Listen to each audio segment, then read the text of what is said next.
Last season, the BMW M2 Cup cars brought us some of the most action-packed racing we've seen.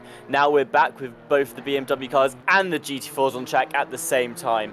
Hello everyone, welcome back to the Thursday Champ. My name's Tim Peck, joined today by Phil Roberts and Christian Schick on the broadcast. Phil, you're usually racing in this series. How excited are you to be watching from the booth this time around? Well, Tim, today is an absolute scorcher out here in Barcelona. It's like 26 degrees ambient, 29 on the track. I am really looking forward to seeing how some of these cars will cope around this particularly demanding track on the tyres. And also, we have the interesting mix of GT4s and TCXs on the track at the same time. Usually GT4s are, should we say, the bottom class or the slowest. So it's going to be a bit unique for some of these GT4s, seeing slower cars than themselves out on the track. So I'm really looking forward to seeing that. Well, you mentioned how the BMWs are very demanding on the tyres, and the track as well is very demanding on the tyres too. So the Cup cars are going to have to be careful as we get into the later stages of the race to make sure that they don't completely destroy the tyres early on, so they've got something left at the end. And that's something we saw a lot of last season, was during the feature race, which is 40 minutes long, the tyres were just getting destroyed after about 20 minutes. So going into today, I think it's going to be completely about conserving those tyres and just making sure you've got something for that little push at the end. I tend to agree with that, particularly because lack of downforce with these TCX or M2, beg your pardon. I mean, we can use M2 and TCX, TCs interchangeably during this cast, but yeah, so they, with their lower downforce, they tend to scrub their front tyres a lot more than the GT4s will. So you will find, particularly if you steer very aggressively with these M2s, particularly in these conditions, as I said, quite a high track temperature, you will lose pace and grip quite quickly with those M2 cars. You will indeed. Now, as for the format for today, we'll be starting out with 21 minutes of qualifying.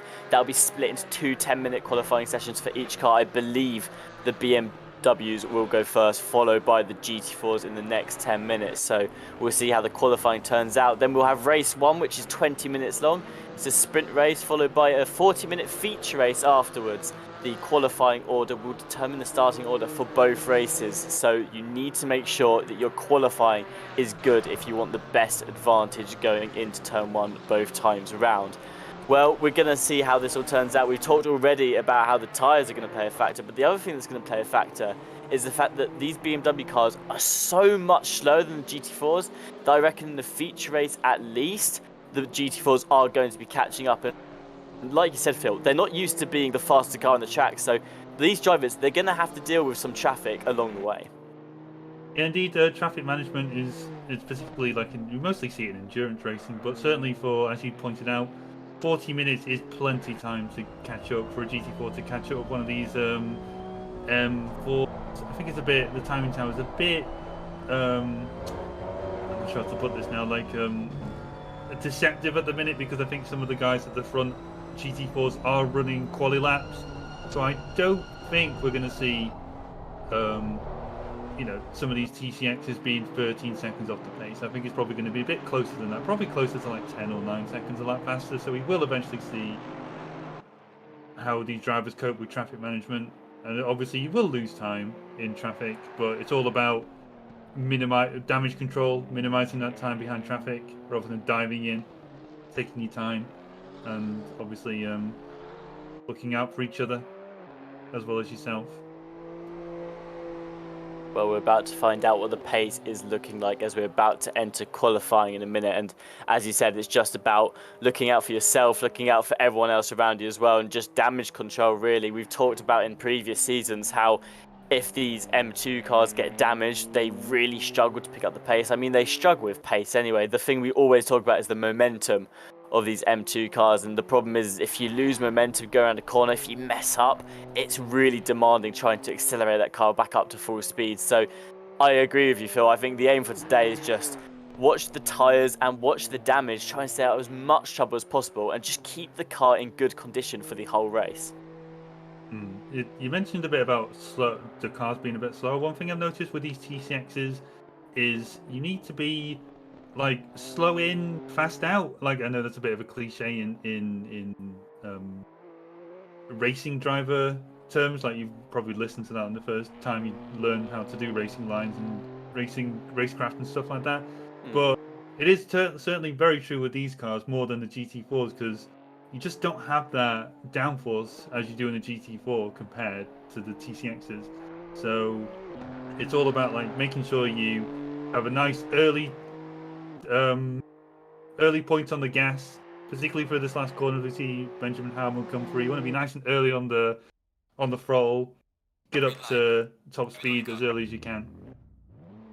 Well, if you're wondering why qualifying has only just started, it's because Benjamin Harmon was still doing laps out on the track in practice. Now, we were talking to Benjamin before the race today, actually, and they were saying that they reckon they're going to win every single race this season in the M2 cars. So we are going to be watching that very, very closely. Now, they were the fastest in the practice, so we'll see how that translates now into qualifying as we're watching the M2 cars come out onto the track. Now, remember I said they get 10 minutes of qualifying, then they'll have 1 minute to get back to the garage, and then the GT4s will come out for their 10 minutes of qualifying, and that just means that everyone gets a little bit of a chance to do a fast lap without running into heavy traffic, which honestly, after seeing some of these guys out on track, probably a good thing in the grand scheme of things, because when you've got all 40 cars out there together, it can be very chaotic, and then when you have cars that are much slower, I imagine the GT4s will be getting frustrated. So for now, we'll watch the M2 cars coming out of the garage, and Tom Bryant, currently leading the pack, will have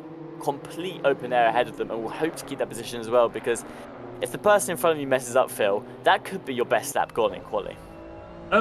Yeah, I tend to agree with that. I mean, with these M2s, it's a bit weird. Like, obviously both classes here don't have tire blankets, so your tires are cold coming out the pit. So you're probably using the first lap or two to get them up to snuff.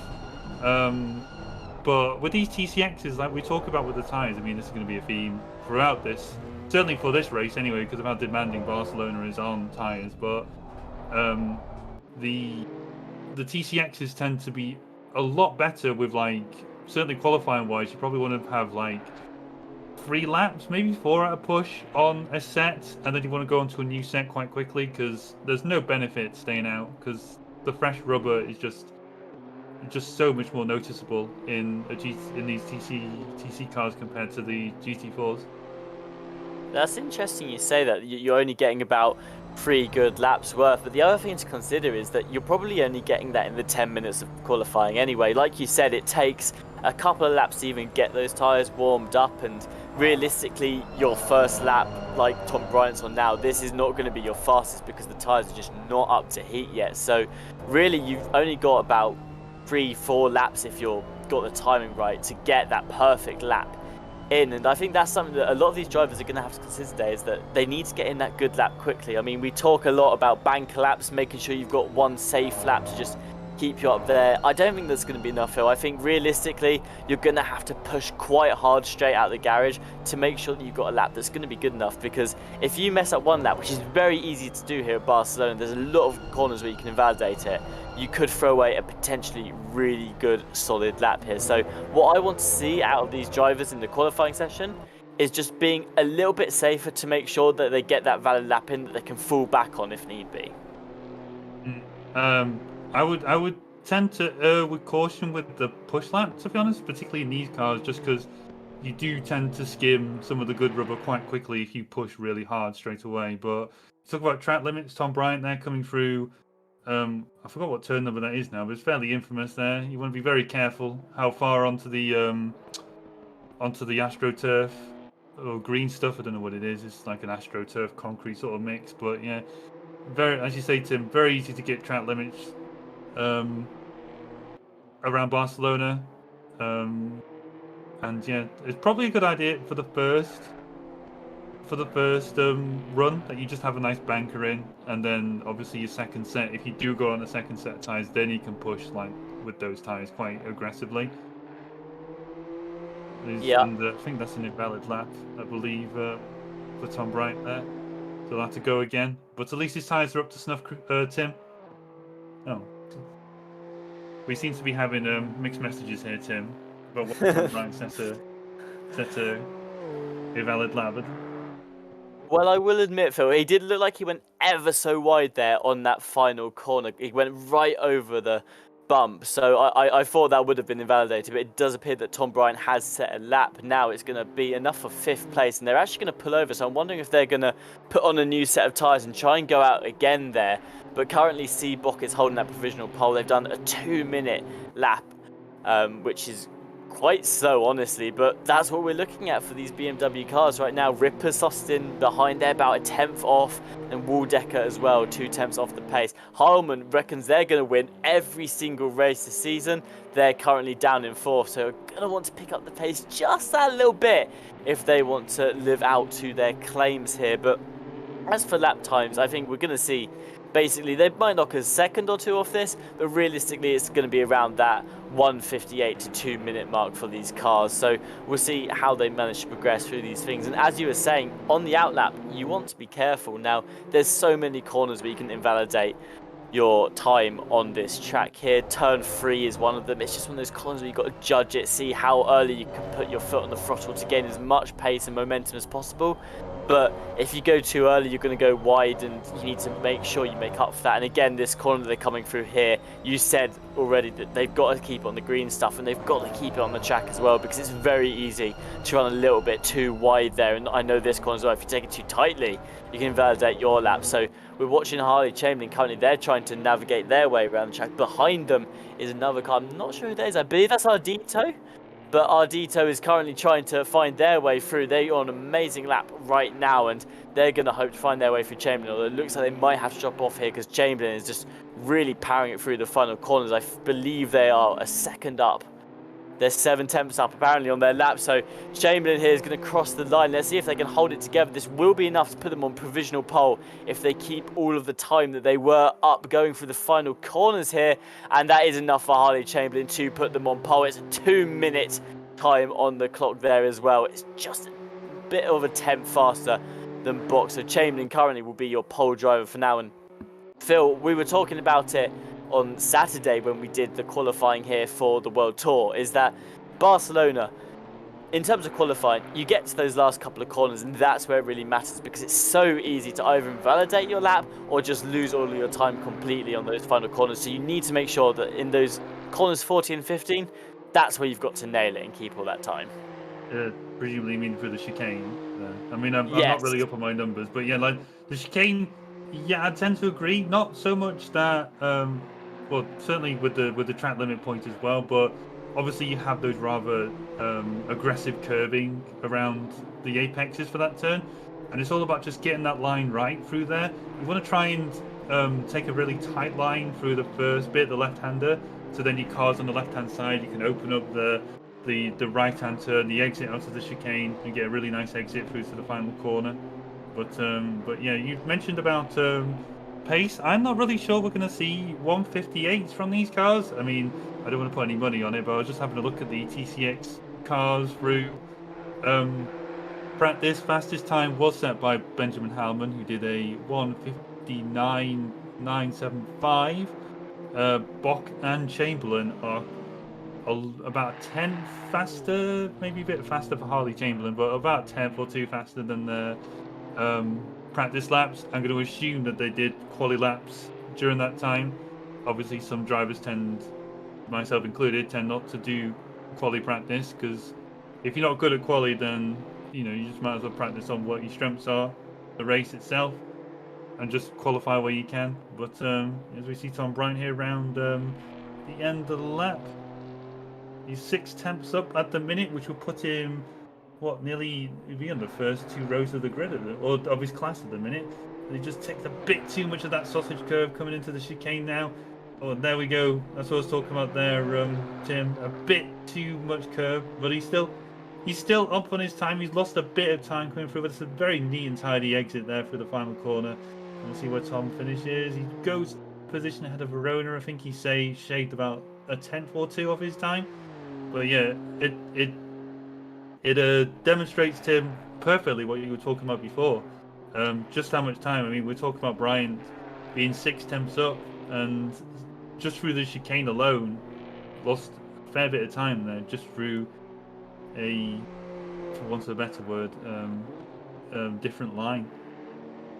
Well, for those of you that joined us last Saturday for the World Tour qualifying here in Barcelona, you'll know just how much time you can lose on those final corners. I mean, basically every single driver had some part where they go for the final corners, lose most of their time, and that's what costs a lot of people that top 10 finish. So, like you just said, Phil, there's so much time to lose there. You just need to make sure that you try and avoid those corners, don't hit the raised curbs, because that can really throw off your car and you'll just lose all of your time completely. We're currently watching Marco Ripper as they navigate their way around the track here. They're currently in third place, looking to push themselves up higher. 3 attempts off pole as it stands. Pole was taken recently by Bock, who managed to put another faster time in than Chamberlain here. It was a 2 minute and, well, 700ths of a second above. So almost breaking that 2 minute barrier there was Bock. But Ripper there looks like they got caught in a little bit of traffic. As who is that going for a bit of a ride off track? I think they were trying to get out of the way of Ripper, but unfortunately that will hold Ripper up slightly. And I imagine that'll be Ripper's fast quality time going down the drain. Now I believe He's nearly 3 attempts up now on his lap. I don't think he was held up that much. I think he's had a bit of a bad exit for the last corner, but he is just about nearly up with Harley Chamberlain. What's that now? That's like 5,000ths of a second there, but I don't think he lost that much time to the Ailing car. I think it was Sarah's stand, but either way, I don't think she got in Marco Ripper's way there at all. I don't think he lost any time. I was watching through my own monitor there. But yeah, he gained, as again, Tim, we were talking about this before. We talked about many repeat subjects here, but he gained a lot of time through that chicane. Like he was nearly 3 attempts up, and then he just had a bit of a bad exit through the final corner or something. And Stewie there goes 5th position to just shy. What's that now? 2.7 off. Yeah, 2.6, just shy of 3 attempts off at the minute. Set by Bock, but they still got. Actually, no. I think we're back onto GT4s now, Tim. We are. This is now the GT4's time to set their qualifying lap in. So they're all out on track for their outlap currently, and all of the BMW M2 cars will be returning to the pit lane. So Benjamin Harmon reckons they're going to win every single race in this season. Currently not off to the best start. Will be starting 5th for both races today. So they're going to have to try and put out some faster times in the race and hopefully climb through the pack if they want to fulfill their claims as it stands. Well, we're watching the GT4s currently there on their outlap, and our broadcaster Christian just mentioned how fast they look in comparison to the M2 Cup cars we've just seen. And I've got to say, Phil, they look like they're flying around the track right now. Not something we usually say about GT4s. No, not particularly. Not compared to GT3s. But as we said before, it's going to be a bit of a new experience, certainly, when you say that, wow, these GT4s are really fast, like compared to what we just saw. Usually it's the other way around, but yeah, we see Svenček here leading them out, going around the last few corners now. Same thing applies before. They obviously don't have tyre blankets for these GT4s, so first lap, certainly a warm-up lap, then your first flying lap is probably going to be another banker lap, but because obviously there's a bit more aero on these cars, and I think their tyres are a bit of a different spec, I'm not 100% sure, but you can go potentially like the whole session on one set of tyres if you wanted to. I certainly do, because I'm not a good qualifier myself, so I just tend to drive around, do my best, and yeah, so hopefully we should see some. I'm more interested to see if we have any TCXs sneak ahead of a GT4. I don't think we will, but that'll be an interesting thing to see if it does happen.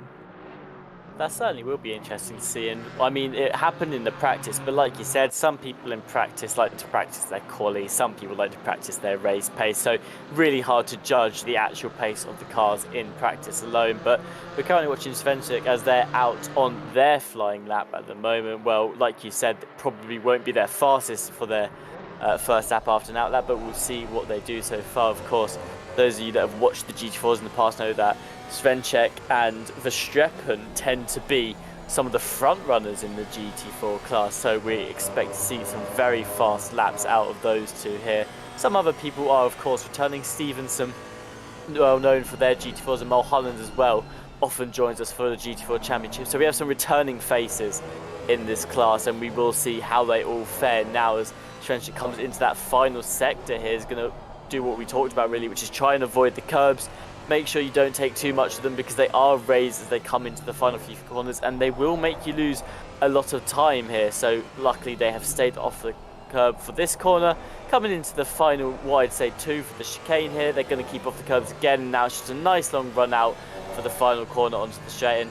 That looked like a pretty solid lap, honestly. For the 107 there, I'd say that is a very decent starting lap, and may not be the fastest they're going to do in the session, Phil, but definitely a good banker lap to have is the 154 as they cross the line there. Lilith crosses the line 1 second behind, and then Goat as well is another second behind as well. So a solid starting lap for the 107. Very solid, yes. I was about to just look at what he was doing in practice, and he's did a fastest lap in practice of Svenchik was a 154.195, which is roughly the same as what he's doing now. So the only way's up here for Svenchik, and we've just seen Verstappen, another man you mentioned there, just do a 53.7. Again, about the same sort of time he's doing in practice, as we see Adam Carlisle in silver. Should note that there's, as well as 2 classes, so GT4s and M2s, there are 2 classes, subcategories, whatever you want to call them. So in GT4 there's Silver, Pro and Silver. Adam Carlisle here is in the Silver GT4 category. They have their own little championship, but they're all racing on track. But they're only scored points based on where they finish in class. But they are free to race each other, obviously. And then TCXs have pros, and there should be a little mini AM class as well at the bottom, which has about 4 or 5 drivers in, I think. But yeah. And one name that I haven't seen in GT4 as much, but I have seen in GT3 plenty of times on Friday Champ, certainly, is the number 26 Chevrolet, which is Stefan Kui, I think his name is. I do apologise if you just watch this back and I get his name wrong. But yeah, I've seen him plenty of times in GT3 Friday Champ, and I am looking forward to seeing how well he does in GT4s. It'll be interesting to see how they fare. They're currently up in that 3rd place position. So they'll be, well, we'll see if they can hold on to that as qualifying continues. Of course, Verstappen has taken provisional pole. For now, they've done a 153.7. A race has just crossed the line in the 699 McLaren. They did a 153.9, I believe. Might have just ticked into the 154s there, actually.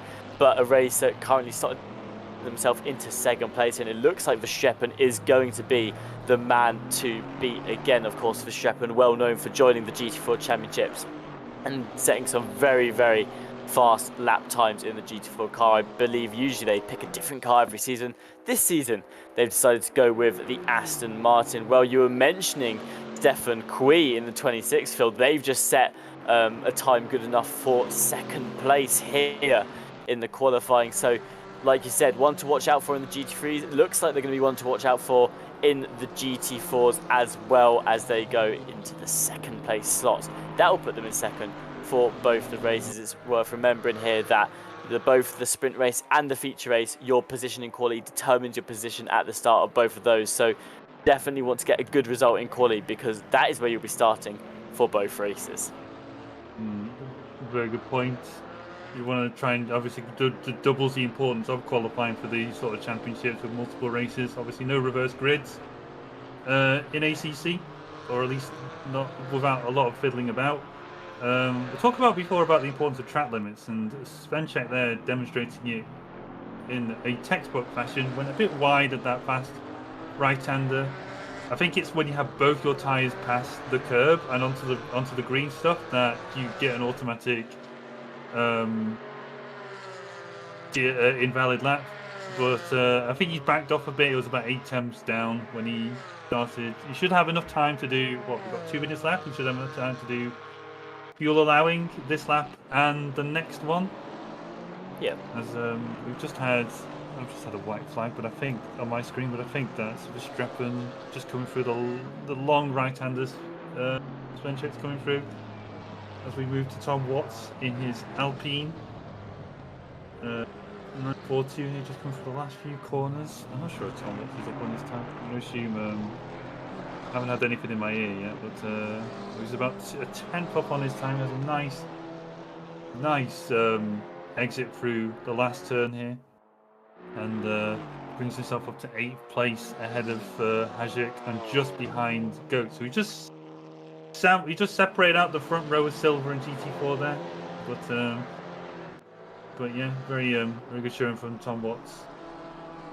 A good display in Alpine as well. We were talking before we started the stream here about the different cars that are going to be racing in the GT4s. Of course, I came into this thinking it was going to be BMWs, but actually it's a nice range of cars. We've got a Ginetta out there, we've got an Alpine, a KTM, a couple of Chevrolets, some Mercedes. So, you know, you've got a real range of cars out here, and it's nice to see. Honestly, like, we usually come into these GT4 championships and all we see is the BMWs, but or the BMWs fighting the Aston Martins, but it's nice to see a good range here. Of course, we have got a lot of Porsches, so that is going to be the car choice for this season for most of the drivers, but we'll see how those cars fare. Honestly, Porsche is probably the best pick for the season as it stands, but we'll go over the races to come in a minute whilst we wait for the race to start. But currently on board here watching with Scrum, they're navigating their way into the third sector right now.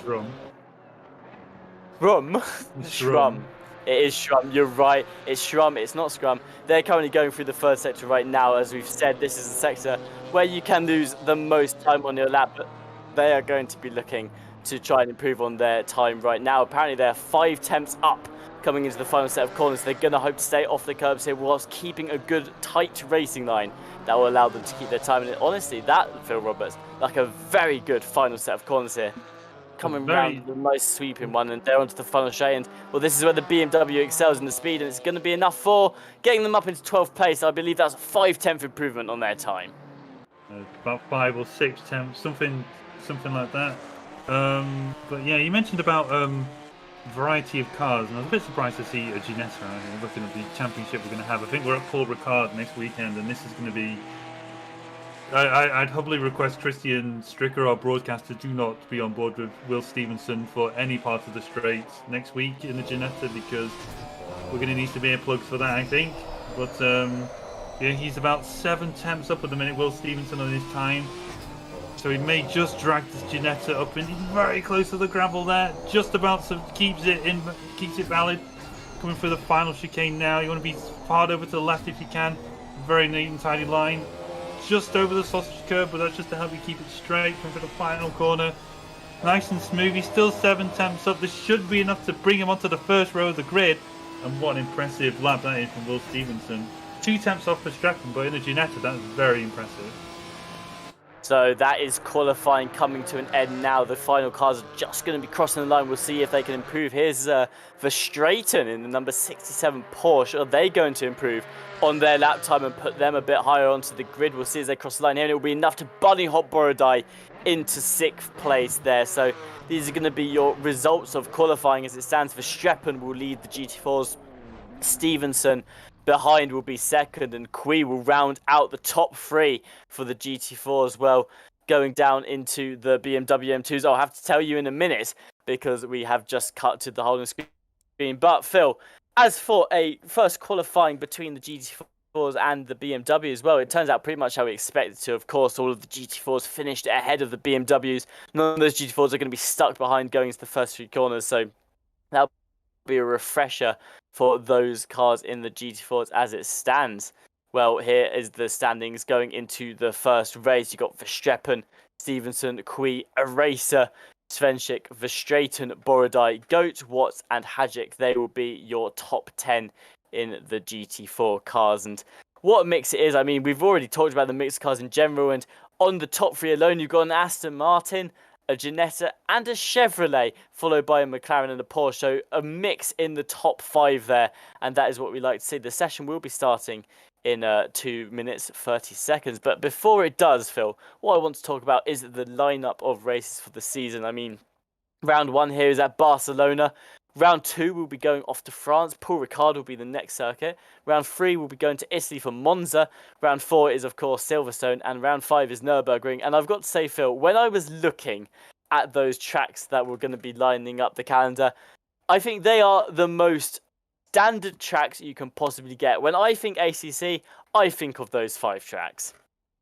I think short of Spa-Francorchamps, we've got pretty much the most popular tracks in ACC, usually in public service. But that's not a slight against the championship. Far from it. Usually, you want to stay somewhere nice and familiar. I was about to say this is probably the least Ginetta-friendly calendar I've seen. So I'm going to be very interested to see how Will Stevenson does. Ginetta, infamous for its speed-limited gearbox. Paul Ricard, Monza. I mean, it's good at Monza in the braking zones. It makes up a lot of time in the braking zones, obviously. But places like Silverstone, I don't think it's that good around Silverstone. We'll have to see. But yeah, it's been a very impressive and nice, diverse front of the grid. As you said, there's 5 different manufacturers in the top 5. And yeah, in silver, obviously, like the front row has got 2 different classes of cars. I think there's a lot more variety in silver class though, like further back, because I think a lot of people in the sharp end of silver have taken the Porsche, which is more of a Swiss Army knife of GT4 cars. It's good. It's okay in a straight line. It's okay around corners, but you know, the other cars you can either pick a Ginetta or an Alpine, very good in the corners, or but not good in a straight line, or the BMW, which is a rocket in a straight line and not very good for the corners. But yeah, I'm looking forward to seeing how these do. Yeah, I agree. I'm very looking forward to how these cars compare to each other. I'm looking forward to the season as a whole. Well, this is the starting grid yet again, looking down at the BMW M2 Cup cars now.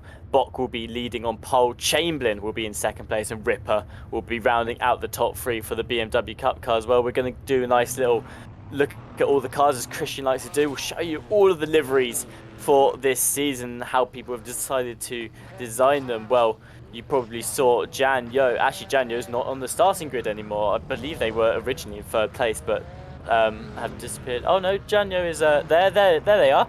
You can see them by their nice, let's say, unique livery choice with the big bold eyes there, as all the cars now start to leave the starting grid onto the outlap before the race starts. But Phil, I ask everyone this every single season, based on, we'll go for GT4s first, based on what you've seen in qualifying, who do you think is going to be a big factor in today's race? Who are you looking for to do well today? Who am I looking for to do well in both classes, or just overall? I mean, I'd say I'm very, very interested, because obviously I think we're going to have a Ginetta soft spot in the comms box, because you like Ginettas, I like Ginettas. I want to see Will Stevenson do well today. In GT4, I think we're probably going to see Stewie come into his own in the race. I think he'll probably recover quite well come race time. I think he'll probably be between. I think Marco Ripper, from memory, he's quite good at race pace. I seem to remember last season I saw him come through the pack quite a few times, so he's got quite good racecraft. Marco Ripper has, but I'm interested to see how Bock and Chamberlain do. I think Harley Chamberlain was winning or leading some of the last rounds of M4 Champ at Kyalami. My memory's not going to betray me, but yeah, it should be a very interesting race, Tim. Yeah, I think so. And like you said, there are a couple of racers here who are renowned for their aggressive manoeuvres and just overtaking in general. Of course, Verstappen is known to be someone who's very, very good at fighting and overtaking, but they'll be starting on pole, so won't need to worry about overtaking for now. We're about to see how they fare in defending. And like you said, Stevenson's driving the Ginetta right now, which is, I'd say, a fan favourite car. I like it, you like it, and you know, I like to see Ginetta do well, so I'm very excited to see how Stevenson does in the Ginetta today. Well, we're coming around the final couple of corners right now. The car's not moving around as much as I thought they would. I thought they'd be trying to heat their tyres a lot more. We talked about a lot in the qualifying that these cars just have cold tyres at the beginning. You do need to heat them up. So honestly, Phil, I thought they'd be warming their tyres a bit more on the outlap. Oh, I think I've just seen someone spin on the warm-up lap. I'm not sure, but But yeah, like they tend to you don't tend to weave like a Formula One car does with these cars. You tend to brake drag. So in other words, you just hold down the brakes and you warm up the brakes, and then the heat from those brakes goes into the tires. So you tend to you may not see the cars weave as much as you would expect, like say from other forms of motor racing. But that's not really how you get energy and heat into these tires. Yeah, like you said, it's more about the braking, just to get the brakes warm, that will warm up the tyres as it is. Well, we're on to start-finish straight now, which means we'll be starting the race shortly here. Verstappen's about to cross the line. Already Stevenson's trying to duck to the inside for the first corner. Going to have to stop as they're not ahead of Verstappen. But you can just see that Jesse really did not get a good start. But someone who did get a good start is Stefan Gui looking to try and find their way through Verstappen. But Verstappen is going to defend it into the first corner. They all go almost free wide at the front, but Verstappen will have the optimal line and will pull ahead. Stevenson will hold on to their position behind, and Kui as well will remain in third place. But a lot of fighting went on that start-finish straight here as they continue through the third corner here, trying to just find some track position. And it looks like, for the most part, they're all going to stay out of each other's way. But I don't want to jinx them too early. Coming into this fourth corner here, there are two cars going wide. The BMW will be pushed out to the left here, but it looks like a racer will hold on to that position. I believe that's a racer and Borodai fighting for fifth place there. And well, I've got to say, Phil, I thought there'd be a lot more chaos going to that first corner, seeing as how the straight went. I'd tend to agree. I'm not sure who I saw. I think it was Kui who tried to like look for an inside of the inside to make it fine into turn one, but thought better of it, and to benefit to him, he's in third place at the minute. I know. Have we seen I think that's a Porsche off there. I'm not sure who that is. It's the 63 of Nastala there, and that's an M2 off the grass on the just ahead of him as well, or them, beg your pardon. But yeah, I'm not sure if we're going to see a replay of that as we move on to Yan Yo, who's fighting with some GT4s at the minute, which is a bit odd. But yeah, bit of an interesting start at the front end, and certainly very interesting where the sharp end of TCs meets the rear of the GT4 field at the minute, Tim.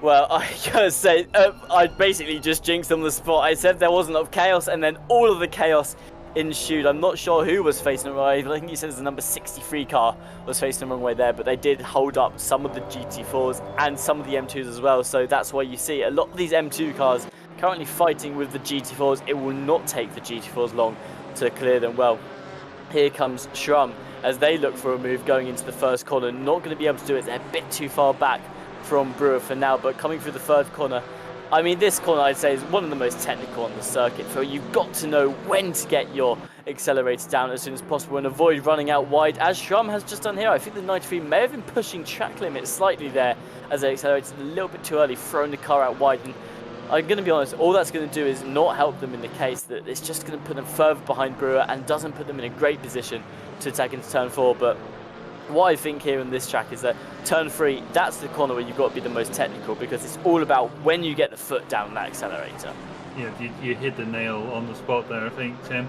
It's a bit deceptive in terms of how technical it is, because some people just look and think, oh, you just turn right, don't you? It's a bit more technical than that, because as you say, it's about when you put your full beams on, how much you turn in, and optimizing your exit speed. As we saw from the BMW, they just went a tiny bit wide. I don't think they lost that much time. They obviously lost a bit of time doing it, but it's all pluses and minuses at the end of the day. So long as they gain that time back, as we on board with Schrum at the minute. BMW's least favourite part of the track, I'm going to say, it's a bit weird when you're driving a BMW. It feels a bit like a bus sometimes. It's just so understeer as we see Borodai and I think that looks like Svenček and Borodai. They're just coming together. A bit of hard racing there, I'd say.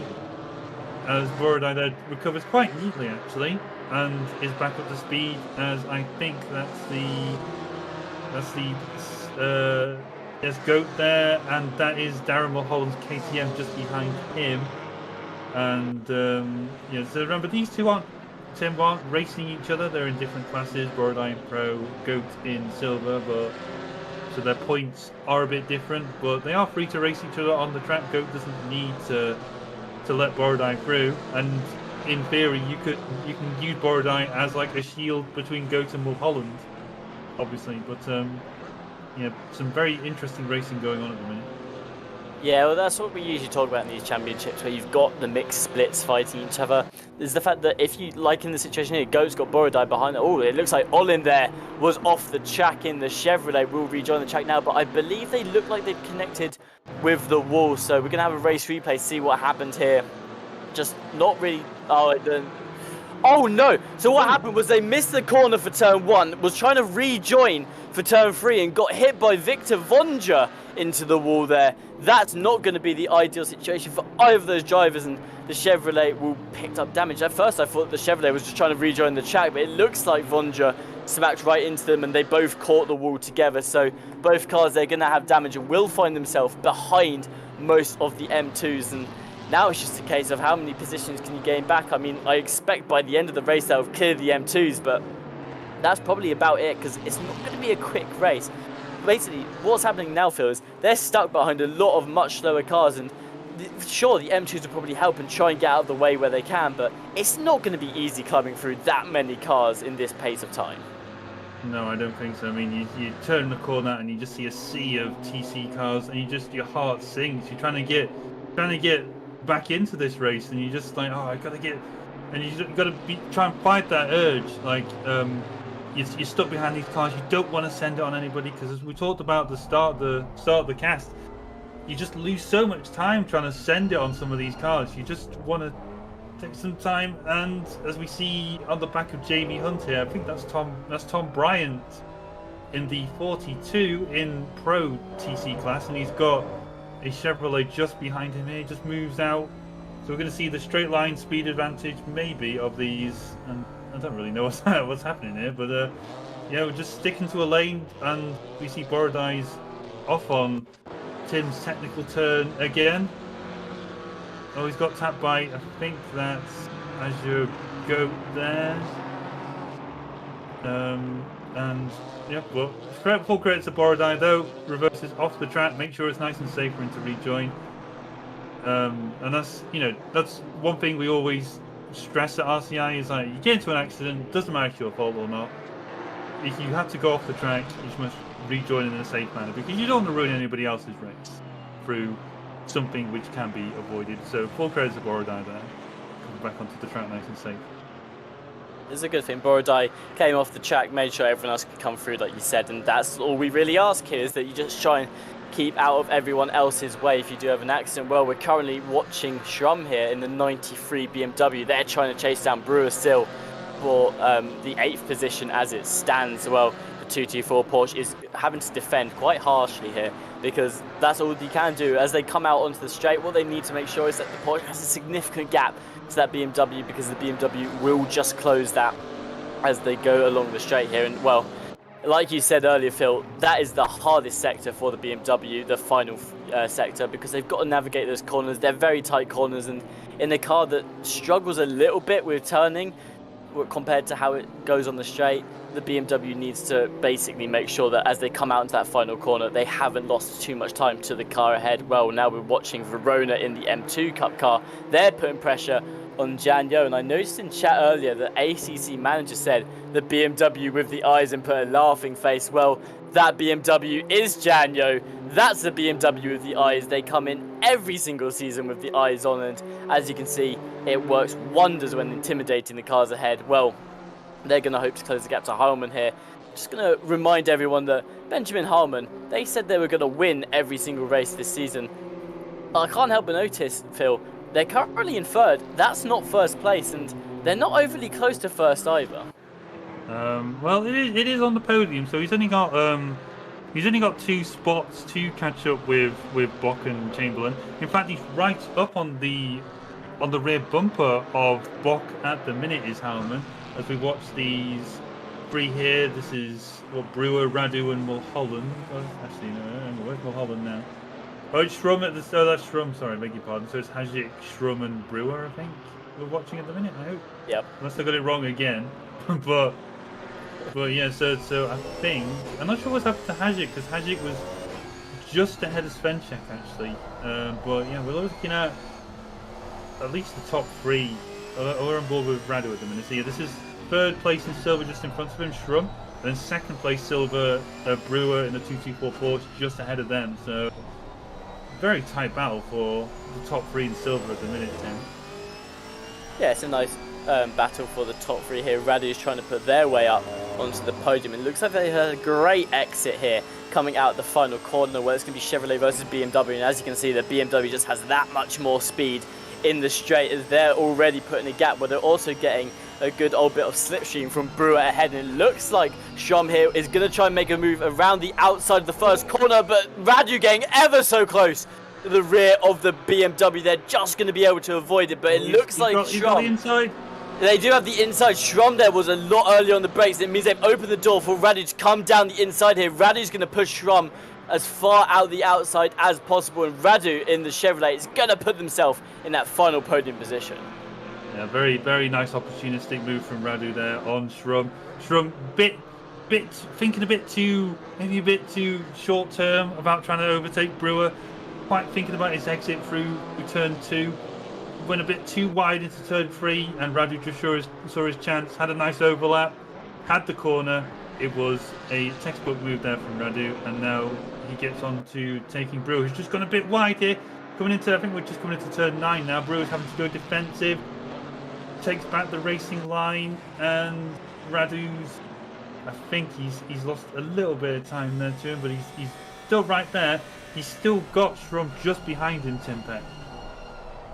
Well, Brewer there we saw went a little bit wide going through the slight chicane section. Well, that definitely wasn't going to help them against Radu, but Radu then had to go a bit too defensive, trying to stay out of the rear of the Porsche there, and that meant that they couldn't get the exit they wanted onto the straight. Well, now we're going to watch from the rear of Brewer as Radu tries to close this gap yet again, and I've got to say, someone who I wasn't expecting to see be so fighty today is Radu in the Chevrolet, but so far they've been the one making the most moves as they exit now onto the start-finish straight. Has Radu got the better exit here, and will they use it to try and overtake Brewer? It looks like the Porsche has got a slightly better exit, and it will help them to keep the gap, but the Chevrolet has the slipstream and they're approaching the first corner now, but it doesn't matter. Radu is just falling behind a little bit too much, and Brewer is going to hold on to second place for another lap. I think Brewer's going to be deep. Radu's got another chance at the same corner. And Brewer's learned his lesson. He must be looking in his rearview mirror the last lap, because he's covered off that entry into turn 3 here as Radu. Well, he's got the aerodynamics of a brick in that Chevrolet at the minute. Now he has to defend against another brick in the form of the BMW, this time of Shrum. And Brewer's gone wide again through turn 4. And this is I think everyone's looking in their rearview mirrors a bit too much here as they just overshoot some of these corners. But it's still great viewing, to be honest, as Brewer and Radu can't get separated. They're like on a set of strings at the minute, Tim. Yeah, well, that's the problem, is if someone opens the door for you, you go for it, but you've still got to worry about the person behind you is trying to go for your move as well. So Brewer there went wide several times, managed to cover off just close enough into the corners, but Radu missed every opportunity that was given to them. But I've got to say, the first corner, obviously we watched Brewer massively overshoot it. They covered that second corner really, really fast, swung the Porsche right across the track as it looks like Radu in the Chevrolet again going to be looking for a move on Brewer here. Are they going to be able to navigate way through? No, Brewer yet again is going to close that door as soon as it opens. Well, Shrum is also trying to keep that gap as close as possible. They're just waiting for Radu to make a mistake so that they can strike and try and stick their BMW in the gap between Radu and the corner. Well, Radu's not going to let that happen, because although they're trying to find a way through Brewer, they are still very aware of the BMW behind. Coming out into the final corner now, we'll see, has the Porsche managed to get a good enough exit to stay ahead of the Chevrolet on the straight? It doesn't look like they have here, as the Chevrolet is going to pull to the inside. They are going to have to try and make a deep move into the first corner, but will they clear Brewer before they get there? It doesn't look like they will. This is going to come down to who breaks later, as again Brewer is going to try and cover it. Radu's going to opt in to go for the outside here, and it looks like Brewer will have held off the corner for now. But honestly, Phil, I just said that should have been Radu's corner there. Radu had everything. They had the inside line. It looked like they had the position as well, and just they weren't feeling it. They pulled behind going into that first corner. I think that was Radu's corner, honestly. I think, to be honest, it's again, we talk about the Chevrolet. It's a bit weak on the very strong through some of the curbs. It just ignores curbs, just eats them like biscuits. As we see Azure Goat here, he's trying to take Darren Mulholland in the KTM as some of this argument, some of this tussles at the minute for the top three just brought some of these back into it. I've just seen Adam Carlisle's taken Schrum for fourth place in silver at the minute, and he's going to be catching some of these in front of him now. The more time you lose, I mean, Brewer's defending against Radu quite commendably here, but at the same time, these pair aren't doing themselves any favours. They've got about 3 laps of racing left, and they're just inviting some of these guys behind just to catch up with them. And then Hasek, who's like another, 8 and a bit seconds up the road, must be loving this, like seeing it on his relative, all these cars he's fighting for class in, just so close to each other. But yeah, this should be an interesting last few laps, I think, Tim, particularly for the podium in silver. There's about 4 drivers there, but it only takes like one incident or one mistake from one of these or 2 of these guys just to invite somebody else further back down onto the podium. Speaking of incidents and mistakes, it looked like Radu there almost made one as they almost went into the rear of Brewer, and then behind Carlisle and Schrum piling up as well. So all of them managing to stay out of each other's way, but got very, very, very close. We're watching from the rear of Radu as we see Schrum now trying to make an overtake on Carlisle. It should be fairly easy in the BMWs. They have the pace advantage in the straight, and they've now got the advantage on the inside corner as well. Well, it looks like Carlisle is still going to hold on to this position, but again, Schrum is going to have the inside for turn 3. But is Radu here going to play a factor as they are still sitting in the middle of the corner? Not enough for Schrum to not get the move, but Schrum there gone down the inside of Carlisle for the 3rd corner. Will now look again to try and pressure Radu ahead, and 93 has reclaimed their position. But well, we saw there, Phil Roberts, it looked like a string of mistakes from Radu has put them off the rear of Brewer ahead, but that has just put them into the fighting line of Schrum as it stands, as Mulholland there almost meeting the rear of Carlisle. This is a big car pile up, and they're all going to be fighting for that 3rd place slot that currently Radu is holding. But I've got to say, Phil, if you told me at the beginning of this race that a KTM would be fighting for 3rd place from 6th, I just simply would not have believed you. Well, I wouldn't believe myself either at the minute, but you're on board with Mulholland now. It must be, you can hear the frustration because you go so fast through some of these corners compared to the cars in front. And then the car at the front of this train is like a BMW, which, has no... I just seen the McLaren as Azure Goat there, and I think that's Tom Watts as well, taking advantage of that. As we go to a race replay here, there's Azure Goat there on, goes for a nice open gap. It looked a bit more suspect on Darren Mulholland's car on board than the TV cameras made out to me, but I think he's Mulholland's just got past Tom Watts as I'm trying to see who else there is there just next to Tom Watts. I mean, that's Grim Lilith there in the Race Ventura GT4 Porsche. I think the Porsche should run, and there's a BMW there. I think that's Borodai in the 98 BMW there, claiming a double overtake there. He's still going to get Tom Watts. Oh, goodness me, Tim Pett. They're still side by side, and Grim Lilith has actually taken, or nearly, I think he's actually taken Tom Watts again there, as side by side through turn 3. It's going to work. It should do that nice, and I think I'm just a bit lost for words there, Tim. That's some very deep driving from Borodai, taking 2 cars in the space of a corner. But Borodai took the 2 cars, and Lilith and Watts were continuing their fight as they go into turn 4. It looks like Watts, though, is going to have the advantage as they pull ahead coming into turn 5 here, and Lilith will have to tuck behind the Porsche. But what a fight that was, and credit to Borodai for doing a nice clean overtake on the 2 cars there. Almost looked like they were going to make contact with Watts, but managed to keep out of it. Well, we're back up to the fight between Radu and Brewer. Radu's reclosed this gap, and it looks like they're going to get a better exit out of turn 9 here as they come onto the straight. Does Brewer have enough to hold on to this position on the straight? It looks like they're going to pull away slightly, but Radu going to dive deep in the Chevrolet, maybe try and look for a switch back in the corner. Has managed to do so, and the Chevrolet will now hold the advantage. It looks like Schrum there has gone for a bit of a ride out wide behind, but Radu will get the switchback done on the Chevrolet, and that will put them up in 2nd position here, and they only have to defend for what looks like it's going to be maybe 2 more laps after this. No, it's probably only 1 more lap after this one's done, but the Chevrolet has done an absolutely amazing job there of doing a switchback on Brewer. We've watched this fight for a while now, and it looks like Radu's finally pushed their way through. Shum there went wide, which will give them a bit of breathing room as well, and it helps Brewer to not have to worry about getting an immediate reaction to Radu.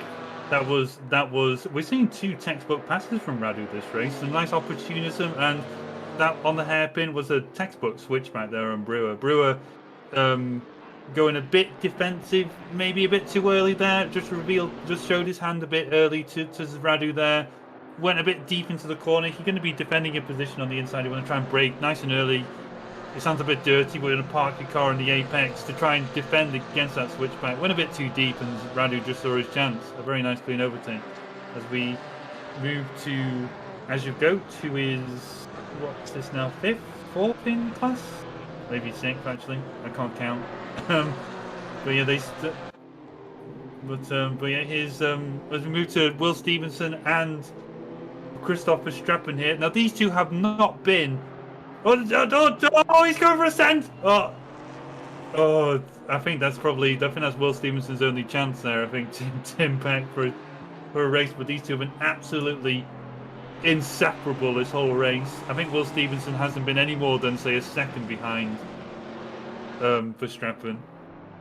Well, that's an achievement in itself. Stevenson has managed to keep this gap close to Verstappen. It looks like they've lost their final chance to make the move before the end of the race. They're going to keep it very close through the final corner, but unless Verstappen makes a fatal mistake now and spins out, it looks like they're going to take home the first race of the championship, and Verstappen has just crossed the line. They will take first place. Stevenson in the Ginetta will take second, and a race in the McLaren will come across the line and round out that podium for the pro split of the GT4 as well. Here's Hajek in the silver split. They're going to take first place for the GT4 silvers, and it looks like Radu will have just about managed to keep the lead on Brewer here and will be able to take home second place. But who's that in front of them? I have no idea. I think they might be clearing M2 cars now, but Radu will take home second place in the silver. Brewer will be third. Schrum will have to come home and settle for fourth. Well, let's see how the M2 cars are doing. They're miles away from the line still. This is going to show the speed difference in these cars right now. But Harley Chamberlain, we've not watched the M2s a lot right now in this first race, but Chamberlain will currently be leading them across the line. Benjamin Holman, they told you they were going to win every single race this season. Well, unless Chamberlain makes a very, very fatal error coming into the final corners here, it looks like that Chamberlain will be taking home the first race after all here. Well, we're going to continue to watch this, and yeah, I think Chamberlain's got this in the bag, Phil. There's no doubt about it. Chamberlain has won the race for the M2s. Yeah, it's a copybook race from Chamberlain there. I think he led from flag to flag. Stewie, though, a very nice recovery drive. I think he was started 5th, and he's finished 2nd in class, which is pretty good. And Bot, who I think he was first, actually. I can't remember now. Bot was first. It's been that intense of a race, so I've completely forgotten who started where. But yeah, as we move to Jamie Hunt, who's in the TC class. Yeah, the last person to cross the line, though. But yeah, he'll take honours in TC AM, or M2 AM as we want to call it. I don't know which one. Interchangeable again. But yeah, very enjoyable race, Tim Peck. It was a very action-packed first race, and like you said, there was so much happening between the GT4s that we actually missed quite a lot of the action in the M2s, and also we missed a lot of the action in the GT4s up the front as well. So that just goes to show how much fighting was going on in that mid-pack, that it just took all of the attention. But a very good race from Verstappen that has taken home the first race of the championship so far, and that would be a nice big points boost. But something worth noting is that was only the sprint race. The feature race, which we're about to go into now, we're going to reset the grid.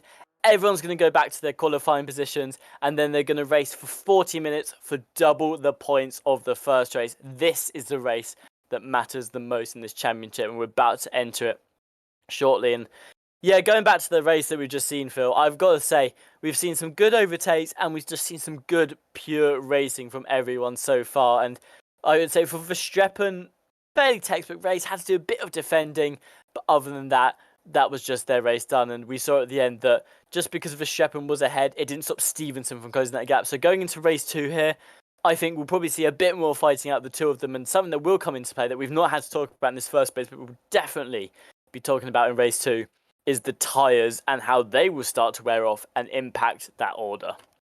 Yes, indeed. I'd say Speaking to other drivers about the Aston Martin GT4, I think it's quite aggressive on its front tires. So we may see the Ginetta come into its own. Obviously, a lot lighter, a lot gentler on its tires. We may see Will Stevenson come back at Verstappen as the race comes on. So it may have been that we did see Stevenson climb back on in terms of time based on the heat and the tire management of between the two cars.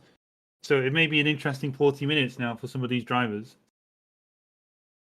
Yeah, and I think it's now a change of strategy as well. Obviously, you've just done a 20-minute sprint race, and that's very much attack, attack, attack for the entire thing. Just try and get as many places as possible.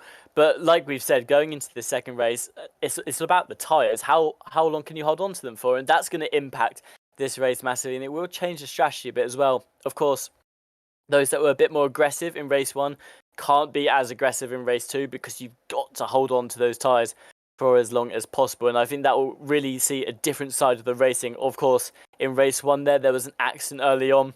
I imagine that probably came from one car just pushing it a little bit too much on that first lap. Doubt we'll see that coming into race 2 here. I think everyone will be a lot more safe just to try and keep their position on the first corner. We have a little bit of a saying on these Thursday championships of we get one race which is absolutely insane in terms of there's lots of accidents and so much stuff happens, and then the other race tends to be a lot calmer. Well, we'll find out whether race 1 was the insane race or whether race 1 was actually the calm one, because we'll be entering race 2 shortly. And well, going back to the original question, Phil Roberts, which was Verstappen or Stevenson, who do you favour in this next race? Because Verstappen looked ever so good in race 1, but like you said, Stevenson wasn't far behind crossing the line. No, it wasn't. I would say from experience and knowledge of the drivers, I'm going to say Verstappen probably has. I'd say Verstappen is probably the safer bet of the two, but just my head says Verstappen, my heart says Stevenson. Just that Ginetta's just gonna and just hoping that Ginetta just magically goes past, like it's like one of those like Disney movies or something like that. So yeah, maybe, but we didn't see that much. I think some of the pack weren't that far behind. Eraser, a very impressive third place, only 2.5 seconds behind Stevenson, Quees, Svenchek, and I forgot how you pronounce his name now. The guy, the 67 Verstraeten. Oh yeah. Verstraeten, yeah. Beg your pardon, sorry if he's watching it back. But yeah, the top 5, top 6 weren't that far apart in the end. Probably less than 10 seconds, which is still impressive considering we've had 20 minutes of racing. And then, as you say, I think fight for silver is going to be very interesting come the end of the season because we've got some very interesting drivers and different car makes, particularly past the top 5. So we're going to see them lend themselves differently to different tracks. GT4 certainly have a lot more obvious strengths and weaknesses across the track. So we should see them come to light as we progress through the season. Well, I'm going to take a minute to read some of the chat as it stands. Well, RQ Ving says, don't curse me like that. I'm not 100% sure how we've just cursed you, but do let us know if we have, because that is something we often do here. Of course, we're well known for cursing people. What was the name? RQ Ving? RQ Ving. Oh, that's Will. That's Will Stevenson. Oh, that's Will Stevenson. Well, yeah, we're going to curse him more. We're going to curse you more, Will, now. You said yeah, that, so. Well, sometimes it happens. We mention drivers doing well, and then that's it. That's the curse hit. But hopefully not, because we are currently rooting for you. If I do have a slight bit of bias behind me, because you're driving a Ginetta. It's the best car on the grid. Let's be real. John Daly says Will is now under the commentator's curse. You're right, Daly. They are now under the commentator's curse, and they are going to have to fight that off in the next race. Well, Sebastian Brunier has been reacting to the race as it goes along. We've had a lot of oohs, a lot of nicely done, and some smooth operators in there. And I think that is the best way to describe the first race, was basically just ooh, because honestly, there was so much happening and there was a lot of action that's the best way to react to it. Well, coming back into the second race now, we've got 2 minutes until we go for the outlap and the session starts. And this is to remind you of what the starting order looks like. Verstappen will start on pole, Stevenson will start behind, and Kui will start in third place. For the silver split, Goat will start on pole, Hajek will start in second, and Carlisle will start in third. And I can tell you now, that is not how they finished the first race here, so we will probably see another mix-up again in silver. Well, for those of you that join us in the Thursday Championship a lot, you'll know we like to go and see how Jesse Lee is doing. Used to be a commentator for Thursdays, now likes to watch from the audience, and this is the spot they've picked to watch from today. They're in the sun, you can see just tanning their bald head a little bit there. Jesse Lee catching a good glimpse of the track, and what corner is this? Is that the exit of turn 3? No, it's most definitely not. I think. The entry to turn Oh, 9, it's the entry to turn 9. So it's the corner we talked about a lot of being aware of track limits, but Jesse Lee is going to be telling us how it is on turn 9. Yeah, I think Jesse Lee is only there just to spot track limits and just report back to race control if anybody's there. What you don't notice about those sunglasses, they are telescopic, so he can zoom in if he needs to see if anybody is like a millimeter off the line, off the track. He will be reporting those back to race control for us. So for your services, Jesse, we do salute you. But shout out to Jesse, obviously, doing an important job.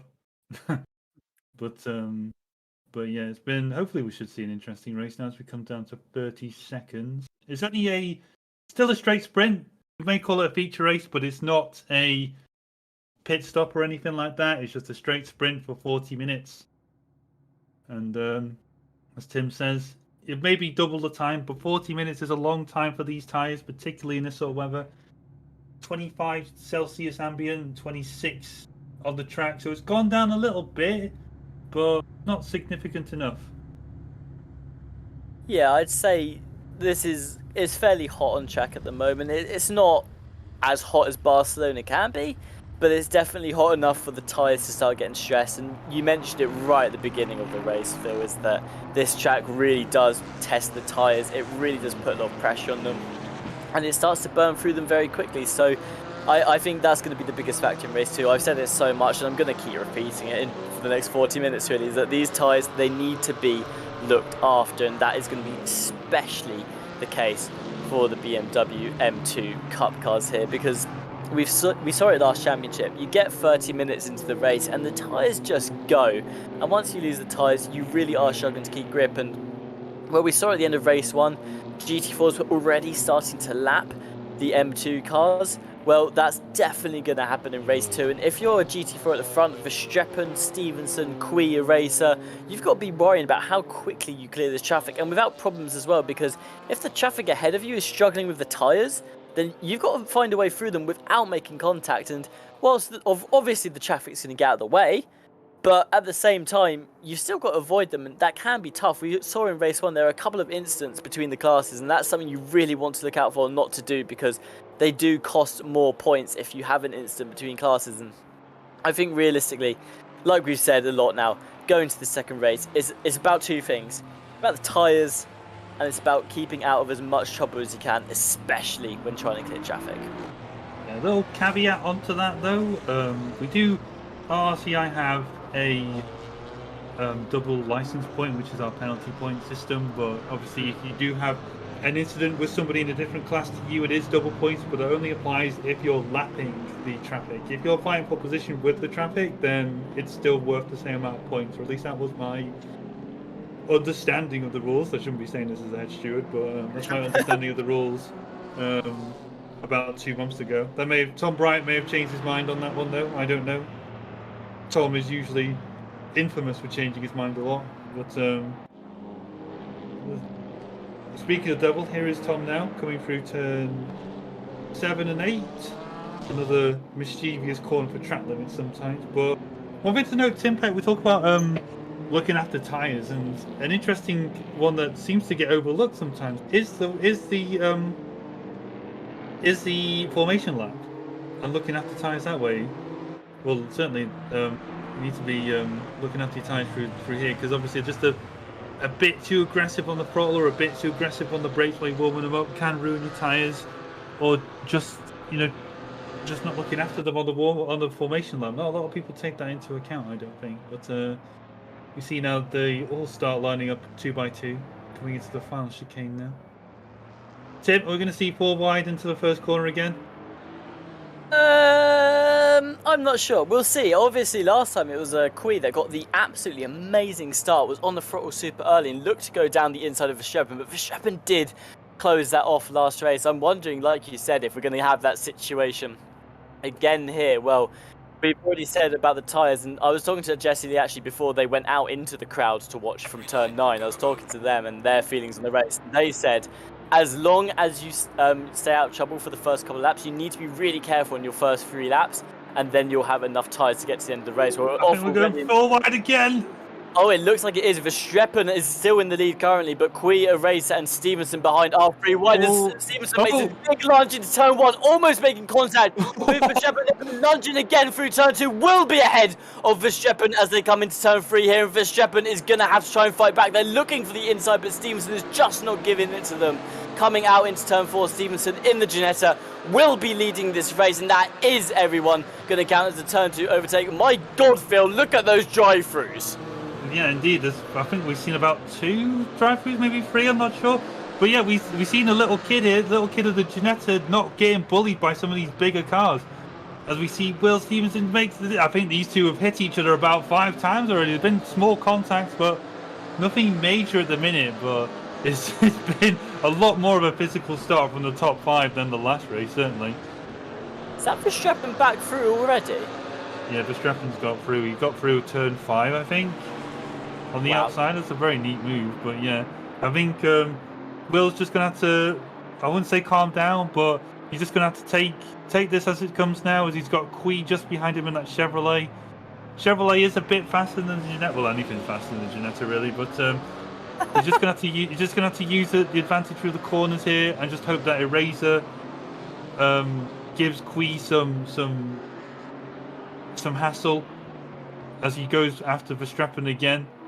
I think we may see Verstappen just sneak. Oh, Borodai's a bit loose from Borodai there. As I think that's Svenchek. I think Svenchek just hit a Porsche there. I think that's for Straighten. I think he just have a little tap with, but nothing. And they're going 3 wide into the last corner. I think that's Tom Watts' Alpine there, getting ahead of Svenchek. Tim, we said about drivers not being calm, but we've certainly seen that at the minute. Some of these drivers, we go 3 wide into turn 1. Goodness me! Oh no! Oh, who was that? It looked like the number was that 57. No, that's 6 seconds. There's that frustration there. Lost grip. I'm not sure what happened. Maybe they snapped the oversteer. We're gonna get a race replay to see exactly what happened here. But just watch Frustrating's car, really twitchy in the middle there. And I think as they go into the first corner, Frustrating might lose grip. No, they get hit from behind.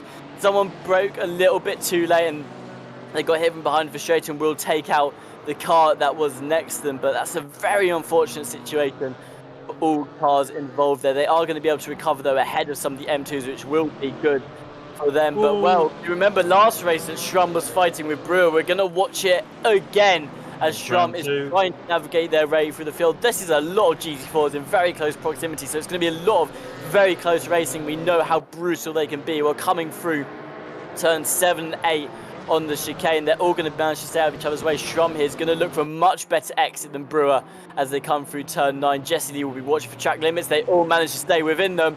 And now we're going to try and see if the BMW has enough power to get alongside on the straight. It's not looking good, although what's behind looks like they're going to go for a move down the inside here. And that'll be a nice clean overtake from Watts going down the inside, holding onto it as they push Schrum to the outside. And even Carlisle there looked to be trying to make a move on the BMW. But I can't help but notice. Actually, Martin Lawrence is trying to go for an overtake on Mulholland here. It looks like they're defending as it stands into the final couple of corners and will be able to hold on to it. I was going to say, Phil Roberts, the BMW here has not looked very good. Every single BMW we've seen so far has just been sliding around the track on these first few laps here in race 2. Well, naturally, as we said, the Barcelona track is quite aggressive on its tyres. There's a lot of fast corners. BMW doesn't particularly like fast corners, I'd say. Infamously, one thing you have to do with the brake bias with the BMW GT4 is slam that thing with as much rear brake bias as you can, try and initiate some of that turn-in. As we see Brewers off the track again, I think that's Svenchek's Porsche there on the outside through turn 3. Nice opportunism there as he tries to hang around the outside.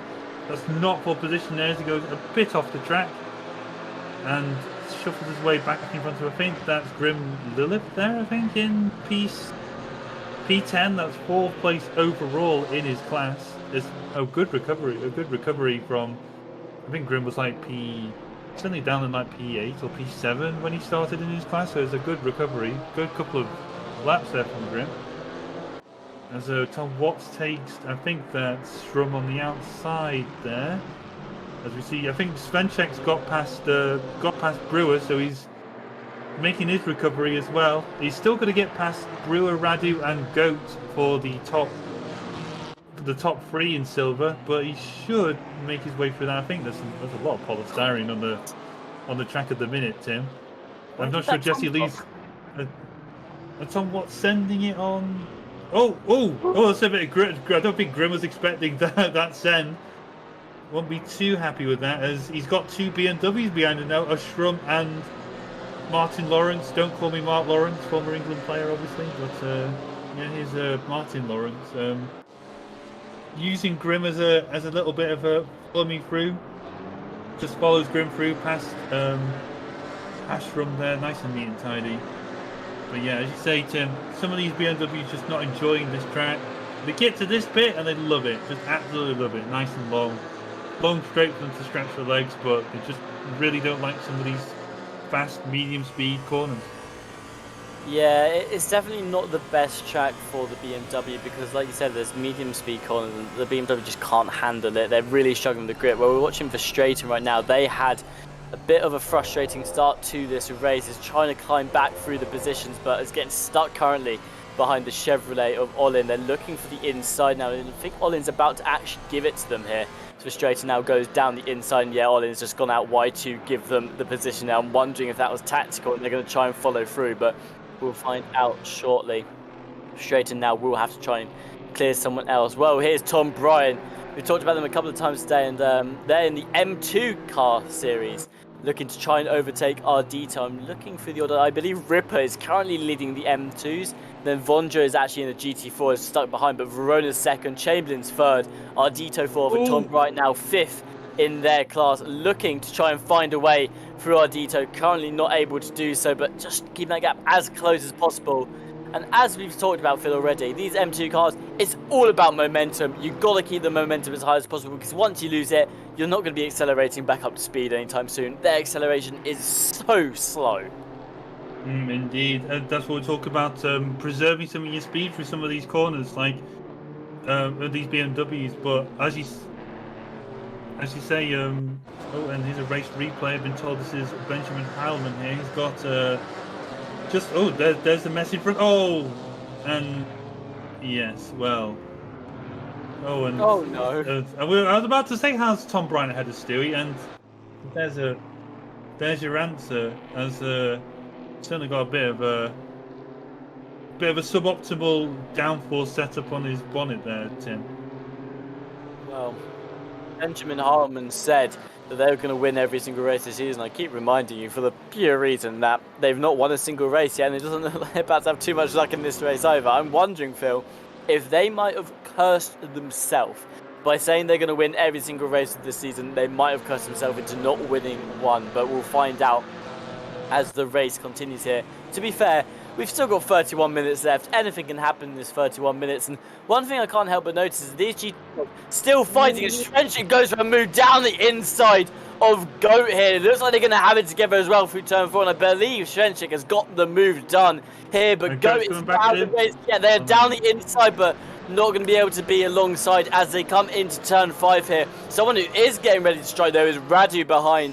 They have been having their fair share of good overtakes so far in race 1, trying to replicate it now in race 2, coming through the chicane, going to be a little bit back on Goat, but will continue to chase. And I was going to say, Phil, I said at the beginning of this race, what they need to do is they need to preserve their tyres. Well, the GT4s haven't been doing that. We've been watching fighting since turn 1. They're only 10 minutes into the race. It's going to get to the point where these tyres will drop off, and it will affect the race and how it's going.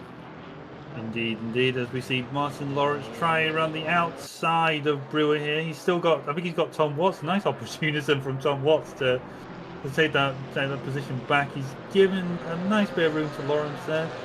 Still want to try and race each other side by side. Doesn't try and grasp on the gravel a bit. And I think Lawrence is probably going to have that place, just a bit of a nut there. And Watts is still going back at him. And there's a bit of contact there between Watts and Lawrence. Lawrence having to take to the escape road.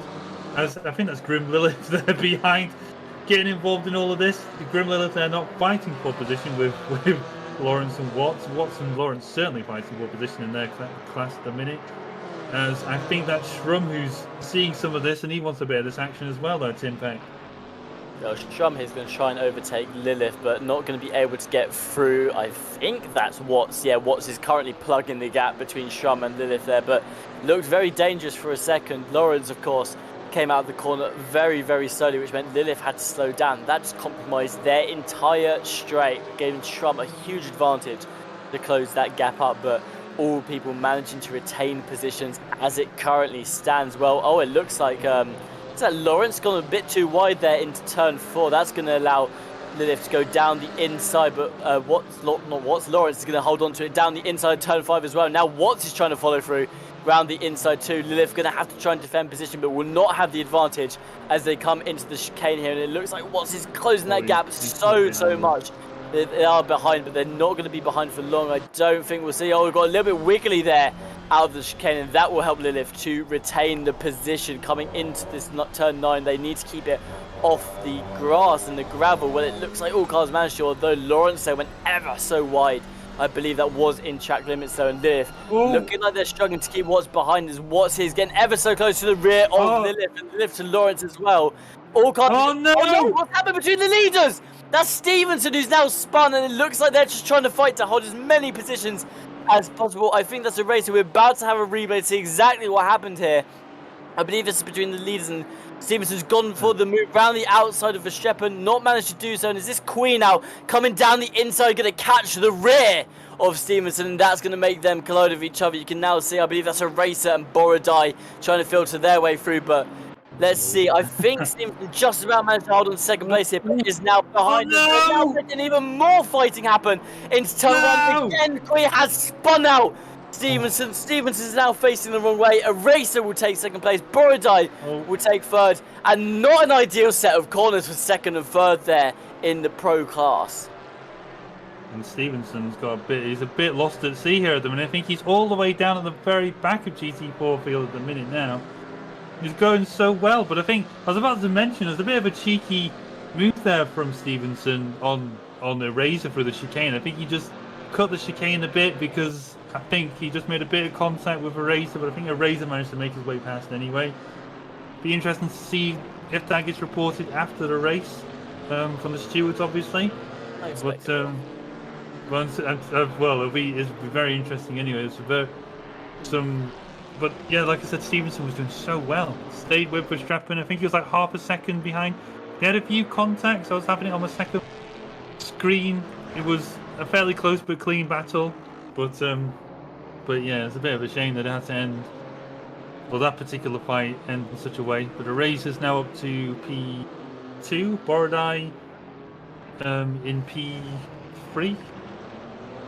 And then Kui in the Chevrolet 26, he's now P4 overall. And I think Svenchek's managed to catch up with the back of this group, or at least Kui certainly. He's only half a second behind as we go back to, what's this now? This is Holland, Olin and Hajek. Hajek, who won our first race in silver. Currently down in I've lost track now where silvers are. It's like P6. He's P8 in class. Thank you, Christine. Our broadcaster Christine there just reminding me, because I can't count. As he's there fighting Mulholland and Olin there. I think did a reasonably good job in race 1. He's P7 at the minute. He's just got Mulholland ahead of him in the KTM. As there's been are we going 3 wide into turn 1? No, I think Hajek thinks better of it, but and that's Olin out of the race. We get a replay, Timpact. Well, we're going to see what happens here, and yeah, it looks like they've just caught the inside, and then the other cars caught the other side of the inside, and almost looked like, do you ever do tiddlywinks when you were younger and you'd press the 2 buttons together and fire one across the room? It almost looked like that, where the 2 cars came together and shot the other one forward and to the side there, but not an ideal situation. And that's another incident we've seen. I said was race 1 the fairly chaotic one or the safe one there. It looks like race 1 may have been the safe one having watched how race 2 has gone so far. Our broadcaster Christian Schuckert in chat mentioned that there was a commentator's curse. Well, we did. Earlier, Stevenson said that they'd been cursed and that we jinxed them. We actually had. Stevenson, of course, now finding himself in 17th. Will have to try and climb back through the field. And honestly, if you're Verstappen right now, you're breathing a huge sigh of relief because Stevenson was putting a lot of pressure on Verstappen, and there was a lot of aggressions going to every corner, sticking their nose up the inside, trying to go around the outside. And all of that now has just gone away, and Verstappen has a 3.2 second lead to a race behind. They're going to be so happy with how that turned out. But here comes Ardito trying to go around the outside of Jan Yo here. Jan Yo will be able to hold on to it for now, but is Ardito going to try and go for a switchback maneuver? It looks like they've gone for it here. We'll go for the inside coming into the next chicane as Jan Yo not having the speed to keep up coming out of the corner, but coming through the chicane. It looks like Jan Yo is just about going to be able to hold off on Ardito. We'll push them to the outside and cut ahead just before we get back into turn 9 here, and that will be enough for Jan Yo to keep up the momentum and be able to hold on to 27th place here. I think that is 8th in class. No, it might actually be 7th in class for Jan Yo, though they're still defending it though, as Ardito keeping that gap as close as possible coming into the final sector. And we've talked about how it affected qualifying, Phil, but something we've not talked about is how that final sector affects the race. And again, you've got to get that final sector right, because coming into the final corner, if you've messed up your final few corners around turn 14, 15, coming into that final corner, if you've messed those corners up, you're going to have no momentum, and it's basically a free overtake on the straight if you don't have the momentum to get going quickly. I think you've hit the nail on the head there, Tim. I think we saw that a bit with the Stevenson one. I think as much as like the Ginetta doesn't have a straight line speed advantage anyway, we were looking a bit at, the incident didn't really help his get away, because I think one thing that, as you say, like, he had a really bad exit, or bad because of things out of his control, should we say? But yeah, we were talking about like the exit through the chicane, indeed. But yeah, I think we've seen a few of them now, but not that many. I think most of the time it's been not through the last sector, but through the gravel. I think we saw a few cars go a bit too wide through the exit of the last corner, and that's probably not helped them in any way whatsoever. As we see Adam Carlisle and Shrum fighting out for, what's that, P4? As we now switch to Harley Chamberlain now, who's P3 in class, winner of our first race. P3 at the minute, fighting with Verona there for the second place in class. Marco Ripper is checked out. He's about 13 seconds. I think he's about 13 seconds of the road. Oh, 6. Beg your pardon. Sorry, thank you. 6 seconds. 6 seconds up the road from these two. But yeah, Tim, we should see some interesting fights now. So we've got to obviously try and preserve our tyres, as well as try and fight for position. Yeah, well, we were talking about preserving the tyres, making sure you keep them to the end of the race, and I can tell you with confidence that it didn't look like any of the cars on the track bothered to listen to my warning there. There was a lot of fighting at the beginning. I think it is going to come back to bite them soon enough, where we're currently watching the straight, and here they're trying to go on Lilith here. Coming round the outside of turn 5, doesn't straight have enough momentum here to go around the outside. It doesn't look like they've quite got enough momentum, but coming into the next set of corners, it looks like they might be just about enough to push themselves side by side, and that's going to give Verstappen a huge advantage if they can hold on to the inside line here. Lilith is not going to be able to take the corner where they wanted to, and that's going to help the Porsche to come through, and Verstappen will be up into 10th place, by the 9th place by the time this corner is over. Coming through turn 9 as well will keep the momentum, and that will just help them stay ahead of Lilith. Lilith, who's now under pressure from Tom Watts behind. I think we've seen a lot of this fight between the Alpine and the 115 Porsche here, and it looks like Tom Watts is going to try and put themselves up into the top 10 as Verstappen tries to navigate this third sector without giving too much to Lilith, although Lilith really has not dropped off the rear of the 67 Porsche. He's trying to keep up, and something's going on ahead here as Radu is under pressure, I believe, from Brewer, and it looks like he's almost making contact with the rear of Lilith there. I think they're trying to navigate around an M2 actually, Phil, as they try to give that's going to give Watts a chance to just nudge Lilith Liv are going to stay ahead, but they're going to try and stay ahead. It looks like we've just lost the feed, but Verstraeten now has a nice big advantage. Liv managing to stay on the track despite the shunt from Watson. Watts is also on track as well, but the M2 just causing so much trouble with traffic here. They don't have the speed to get through the corner the same as everyone else, and Verstraeten being a little bit impatient, just try to barge their way through, but honestly, Phil, I don't think you can blame the M2 there. That car just simply does not have enough speed, and there's nowhere to get out of the way in that final chicane. No, I don't think so. I think it's more like just a miscommunication, because I certainly noticed this with GT3s on GT4s. You tend to find GT3 drivers don't drive a lot of GT4s, so they don't really understand or have knowledge of how the cars behave. And it's the same probably here. I'm not really sure if Verstappen's actually driven much M2s.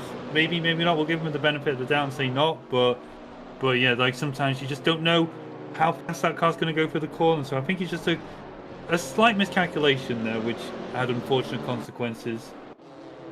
And his Chamberlain on Verona here on the outside into turn 1.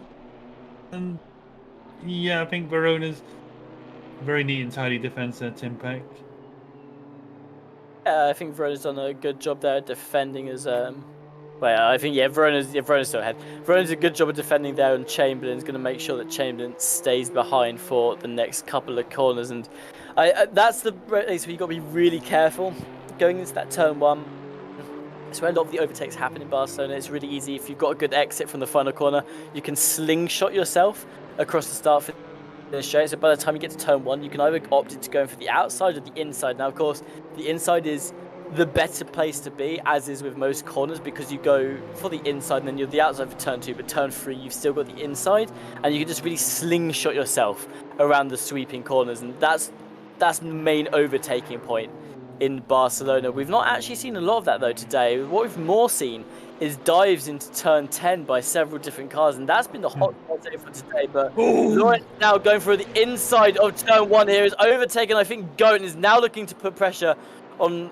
I think that's Goat. They've just passed there, but yeah. Lawrence in turn 1 goes down the inside of 2 cars, forces one of them back into the pack, and Radu has actually managed to pick up the pieces, and now we're going to see as they filter out through turn 3. But yeah, I was actually just saying that turn 1 hasn't seen too much action. Well, actually, I would lie, because it has definitely seen a lot of action, and Lawrence there, proving me wrong, has just showed how you can get up to 5th place in one move. One thing I was going to say, Phil, is that if you're at 1st place in your class right now, no matter where you are on the track, you're probably loving this race so far. Actually, not Goat so much. They've had the gap close to them by Radu since the last couple of corners, but Verstappen's got a nice sizable gap. Ripper's got a nice sizable gap as well, and originally Goat had a decent gap too, but that has since changed. And gotta say, for the people in 1st, this has been a very textbook race on pace so far, as Tom Watts now still putting pressure on Grim Lilith ahead, getting ever so close in the chicane. They're not enough though to be side by side and find them move through, and Verstraeten, you can see, has put a decent gap on Grim Lilith behind. It's 2.5 seconds. Carl now goes for a move down the inside of Tom Watts. He's going to have it together, pushes Tom Watts way out onto turn 10 here, and Schrum going to try and close the gap. Not going to be able to do so, but Carlisle there with an absolute send down the inside of turn 10 puts themselves up into 11th place.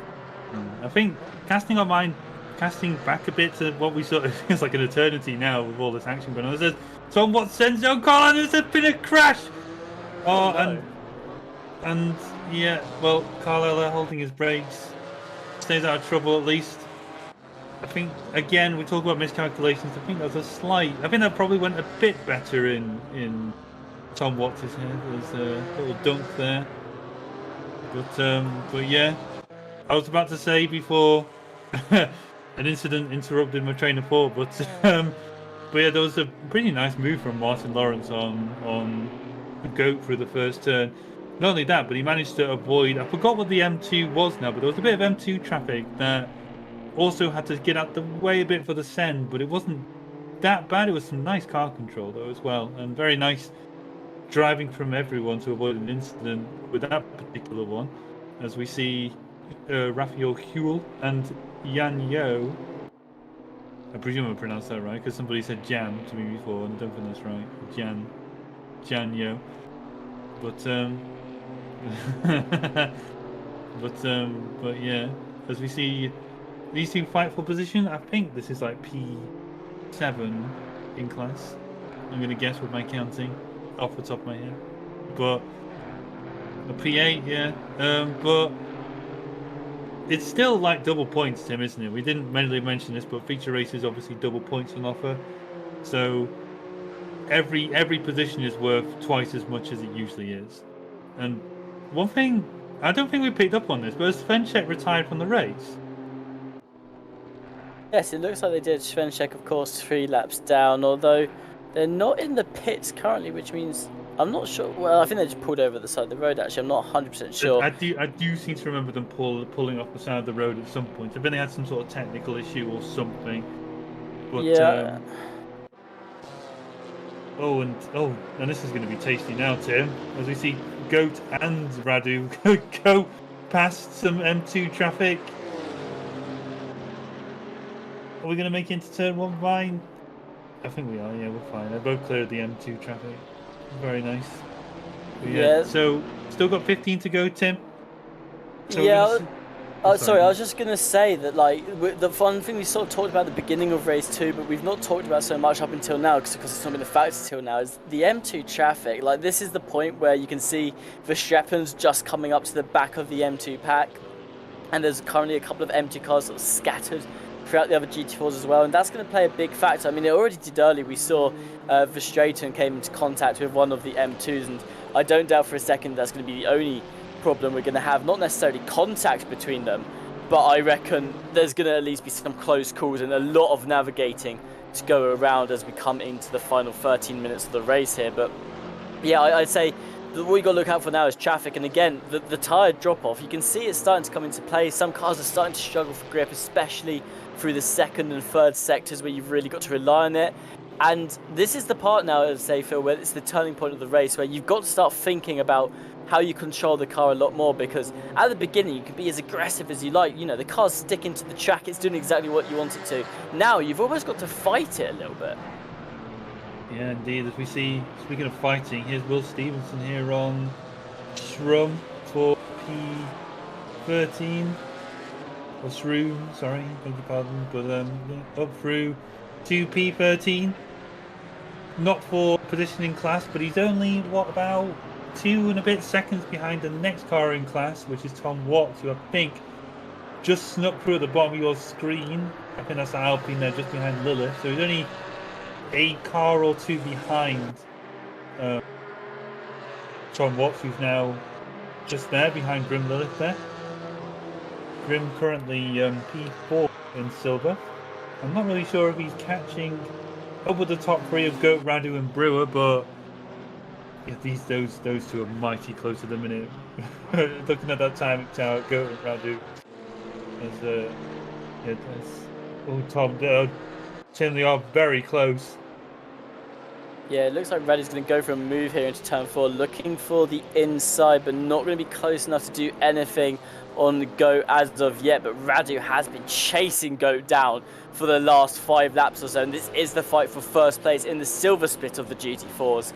And Radu now again very close to the rear of the 765 McLaren, trying to find a way through as soon as possible. Not going to be able to do so just yet, but as we come up into the next chicane, Radu will try and keep this gap close. Again though, not side by side, which is something you really need to do on this track if you want to have a hope of overtaking the cars here. Coming up into turn 9 though, Radu has an opportunity to get a bit of a better slipstream, but against the McLaren through a medium speed corner, it's unlikely that Chevrolet is going to be able to get a better exit than the McLaren there. And as you can see, Radu, despite having the speed advantage and descent, will not still be side by side with Goat here, and Goat is going to still try and hold it around the outside. Has gone a bit too wide. They're going to cut back right across the track before the next corner, and that will allow them to just about stay ahead of Radu. But that's the power of the McLaren in the corners, is you can try and beat them on the straight line, but once that McLaren gets to the corners, it has you where it wants it, and I can guarantee you the McLaren will be better on the brakes.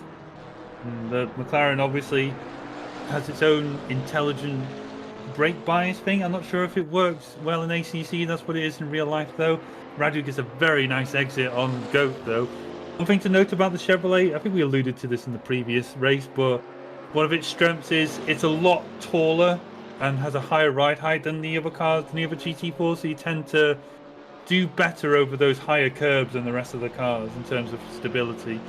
But yeah, you can see like the McLaren having, when it goes up on that curve through turn 2, having a little bit of instability as it has to ride it. But the Chevrolet, on his Tom Watts coming past Grim Lilith there. Remember, this isn't pole positioning class, but again, we are free to racing class. Very neat move, I think, there. Don't you think, Tim? I think that's a nice textbook move from Watts. Went down the inside of turn 3, and Liv couldn't do too much to defend. Of course, they hadn't had a good exit. They weren't carrying the same momentum as the Alpine. That just meant that it was open door really for Watts to go down the inside. And now Watts is going to turn to Verstraeten yet again. This is a move for the same split here, and Watts was fighting the number 67 Porsche earlier before they got caught behind Lilith. So I imagine now we're going to see Watts really put pressure on Verstraeten. We just come into the final 10 minutes of the race, and now I think is where you're going to see people are going to start to push harder. They're going to be really trying to chew up the car, and these tyres are going to get absolutely mullered. We're currently watching Hajek. They're trying to find a way through Shrum here, and Shrum really struggling with the corner. You can see we'll have a slight advantage in the straight line because they're BMW, but we mentioned already, Phil, BMW really not liking this track, really struggling with the corners, and that's why you can see now Hajek in the Porsche just all over the rear of Shrum and has made a move down the inside as Shrum misses up the corner, and that means that Hajek can try and come through, but Shrum is not out yet. They're still on the inside. Hajek is going to have to try and go round the outside if they want to hold the position here. They have got a good exit, and it's going to help them stay neck and neck, but it's not enough to help them get ahead. So Shrum still has the advantage coming into the final few corners. It looks like those Shrum taking that too tightly into turn 13 there is going to not be able to keep neck and neck, and Hajek there, from Shrum's mistake, will be able to make the overtake happen. Yeah, very nice finish there from Hajek. And we move on to Verstraeten here, and I think that's Tom Watt just behind him. One thing to note, we talk about our theme of the day, to be honest. The word of the day, kids, is tyres, and it is very important, particularly for this longer race. And one of the things that the Alpine is very, very good for is looking after its tyres, particularly in this hotter weather. Struggles a bit keeping them hot, but when the weather's hot, it's a lot better at keeping them cool. And we see Tom Watts there using it to his advantage. He's only 2/10 behind Verstraeten here. He's right up on his bumper. And he's just got to keep this nice and smooth. Got about, where's the leader at the minute? Tim, just coming through turn with a hairpin now. So we're probably going to have about, I'd say about 4 laps to go at the line for everyone at the minute. So yeah, still plenty of time for Tom Watts to get past Verstraeten. I think Will Stevenson's just about caught up with this group as well. He's in P12 at the minute, 1.1 seconds off Lilith. And yeah, so maybe part of Will's recovery drive now is getting past these two.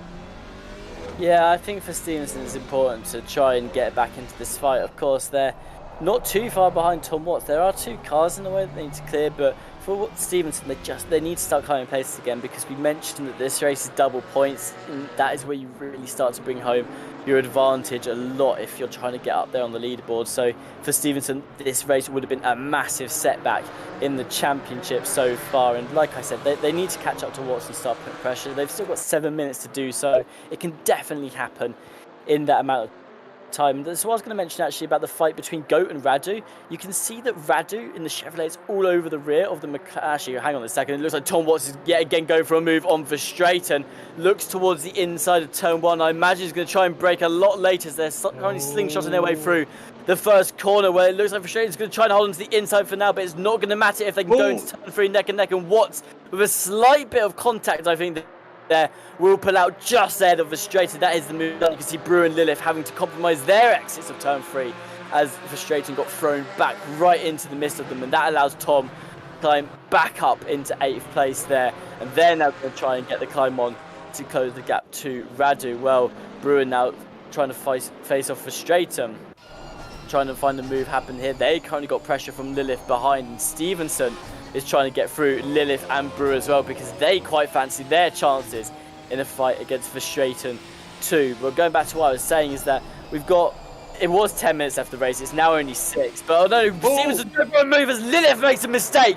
Stevenson, they're going to take an advantage and just go down the inside of Lilith will take that place for free. Will now have an opportunity to clear Brewer as well. They picked up a lot of gravel there at the side of turn 9. That is going to slightly compromise the exit, although I don't think it's going to matter too much for the 108 Janetta. They're going to filter their way through the third section now. And going back, what I was trying to say about these two drivers, which is Radu versus Goat, they've been fighting for the last 5 minutes, and you've got to hand it to Goat here. They're in a McLaren. They've been under pressure from the Chevrolet for easily 5 minutes now, and if they want to hold on to first place, they're going to be under pressure for another 5 minutes of that. And I've got to tell you, defending for a couple of laps is one thing, Phil, but defending for 10 minutes straight, now that takes a lot of skill, and Goat, currently doing the job, is holding off Radu, and Radu, you can see, just not close enough coming into turn 1 here to make a move. But these two battling out for turn 1, you're going to want to watch them come over the line.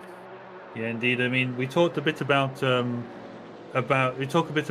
skill to keep someone behind. It's also a bit of that mental. Oh, there's contact. Oh, Watson frustrating. Oh, I think we had a bit of contact there between the two, but Watts is coming back at him through turn 3. He's got the inside line for turn. If he tries to finish this move off, I think he's a bit too far behind. Nice. And there's been contact, and Tom Watts is bit of contact there. Sees Verstraeten out into the gravel, not making sandcastles though, not that far out now. Will Stevenson seeing all of this, and there's been a spin. Tom Watts has spun. Maybe there's contact. We didn't quite see the contact. I know. Let's have a replay. Maybe we can see if there was or not. Here he comes. Will Stevenson turns a bit there, and it's a bit of half a dozen, one or the other. I think there, looking at that camera there, Tim. But and I think Radu's right up alongside. I've seen it on my second monitor, but yeah, Christian just turned over. Nearly taken in there, using the traffic of fuel to his advantage there. That was quite a neat piece of and they touched. Goat saved it. I don't think, to be fair to Radu, I don't think Radu was expecting Goat to be so hesitant with that M2 traffic. But yeah, so nothing's really happened with that one, just a little tiny touch. But yeah, so we were talking a bit about. I mean, it feels like ages ago now, Tim. We're talking about how well Goat's doing. You have to remember that it's not just about technique, it's also a mental thing. You don't want to be catching yourself looking in your mirror a lot for the driver behind, because you can see Radu moving across the track a lot. He's trying to get in every single mirror that Goat's got on his car, like his wing mirrors, his rear view mirror. He wants to try and see, like, you don't know which way I'm going to go. He's trying to make his car appear in every single one to try and disorientate him, and you've got to try and ignore that. You just got to focus on the road ahead, because in this situation, the only way that someone's going to get past you, particularly as well as Goat is driving, is by making a mistake. Yeah, you got to say it's easier said than done, especially for Goat here to just try and zone out Radu in the rearview mirror. But they've done a very, very good job of it so far. They're coming up to even more lap traffic here, trying to clear it, and the lap traffic is just sitting in the middle of the track. That is not going to help Goat out at all, and it's giving Radu a huge chance to catch up here, and they've got so much momentum. Looking for the inside of turn 9. Radu's got to be insane to go for this move.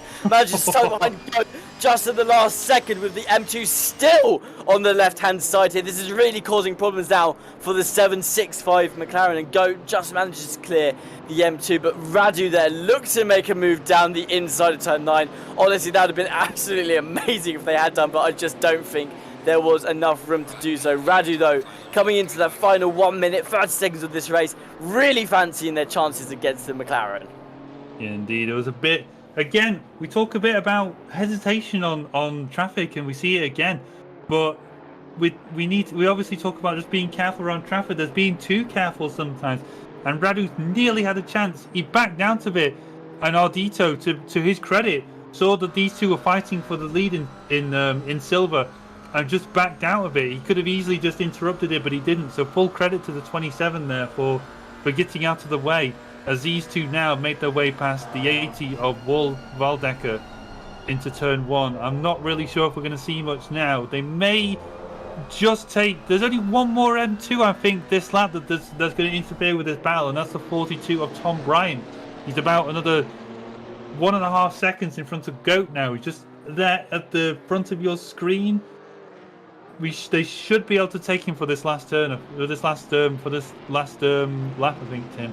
But again, Goat needs to not look in his mirrors, just focus on what's in front of him. That's what's gonna, that's what's important at the minute. You're not worrying about what's behind you, particularly if the traffic's only, about half a second behind? You're not gonna have anybody send it to you half a second behind you. So just focus on what's in front of you. It'll be fine. It's a bit of a difficult corner here, and is Radu gonna? Oh, he's trying to follow him through. Oh goodness me! We nearly saw more contact between these two, and now I think there's only going to be this corner and the chicane for Radu to take Goat. It's definitely going to come down to the line for these two if Radu wants to actually make this move done. But for now, we're going to watch race winner Verstappen as they're about to cross the line. Verstappen took race 1. They're going to take race 2 here at Barcelona, and that is a double barrel for the 747 in the first round of this season. Eraser will come home in second, and Borodai will round out the podium in pro. We're now seeing Kui and Lawrence about to cross the line too. But what's happening between Goat and Radu? Well, Goat is still ahead going into the final corner, but Radu's got a really good exit. Looks to go around the outside and picks up a lot of the sand trap, and that is going to allow the McLaren to cross the line, having defended for 10 minutes straight. Goat will win for the silver classes. Now we're watching the rest of the cars come across the line here. Radu's in second in silver. Lilith will hold third, just about against Brewer, who was just a 10th behind in fourth. What a race finish from the GT4s as the rest of the cars filter across the line now. We're going to see what happens with the M2s. I believe Ripper ended up winning that, and Chamberlain and Verona will round out the podium for the M2s as it stands as well. Well, Phil Roberts, what a race, and you got to hand it to Verstappen, taking both race 1 and race 2. That's going to be a huge points advantage for them in the championship. Indeed. It's an absolute copybook race from Verstappen. Only small blotch was letting Stevenson through on the first lap of the second race, beg your pardon, but that only lasted about a couple of corners. An absolute masterclass there. And a couple of pointers. Martin Lawrence started last, finished 5th overall. A very impressive race from Lawrence.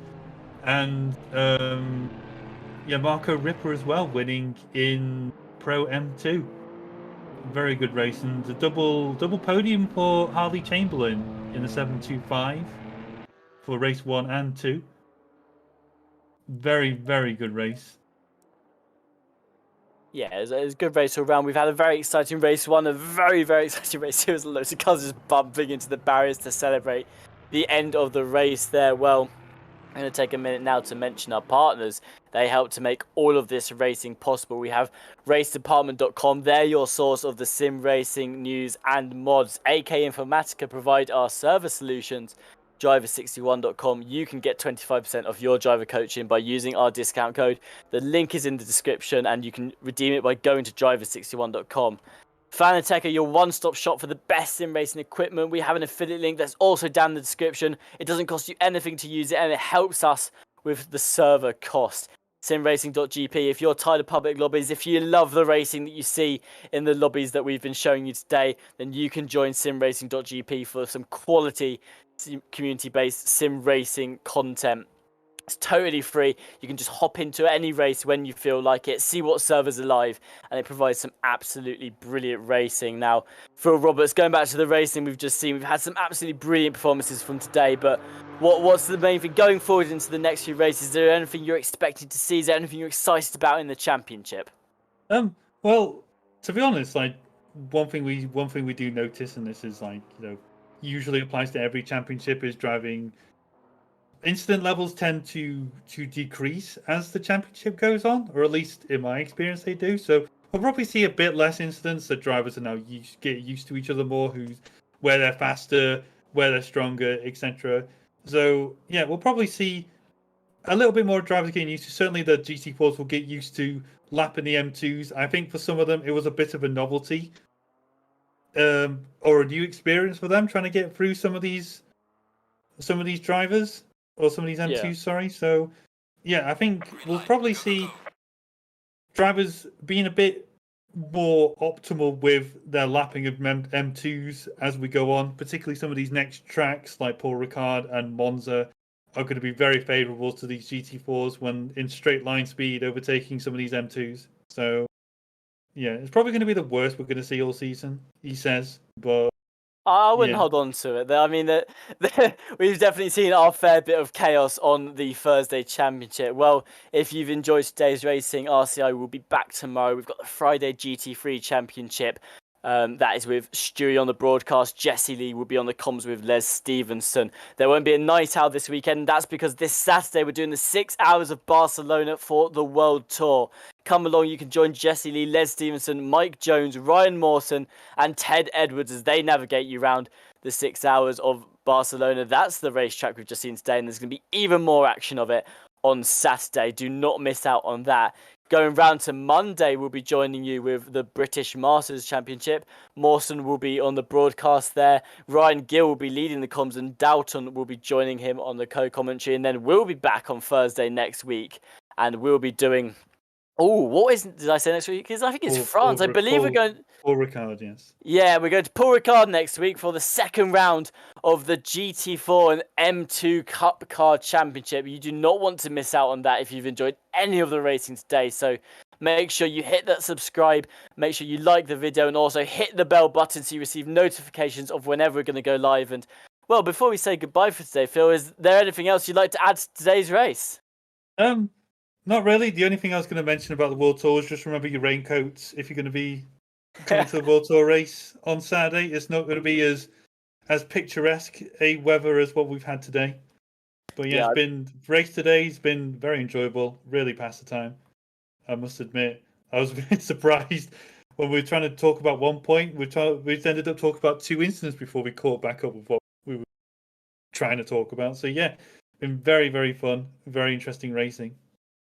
Yeah, it's been a very exciting race and lots of stuff, as you said, have been happening. And little nod from Phil there that you will want to pack your raincoat from the World Tour because definitely not going to be having the sun you have just seen today. Well, we will see you all next week and hopefully we'll see you throughout the week as well.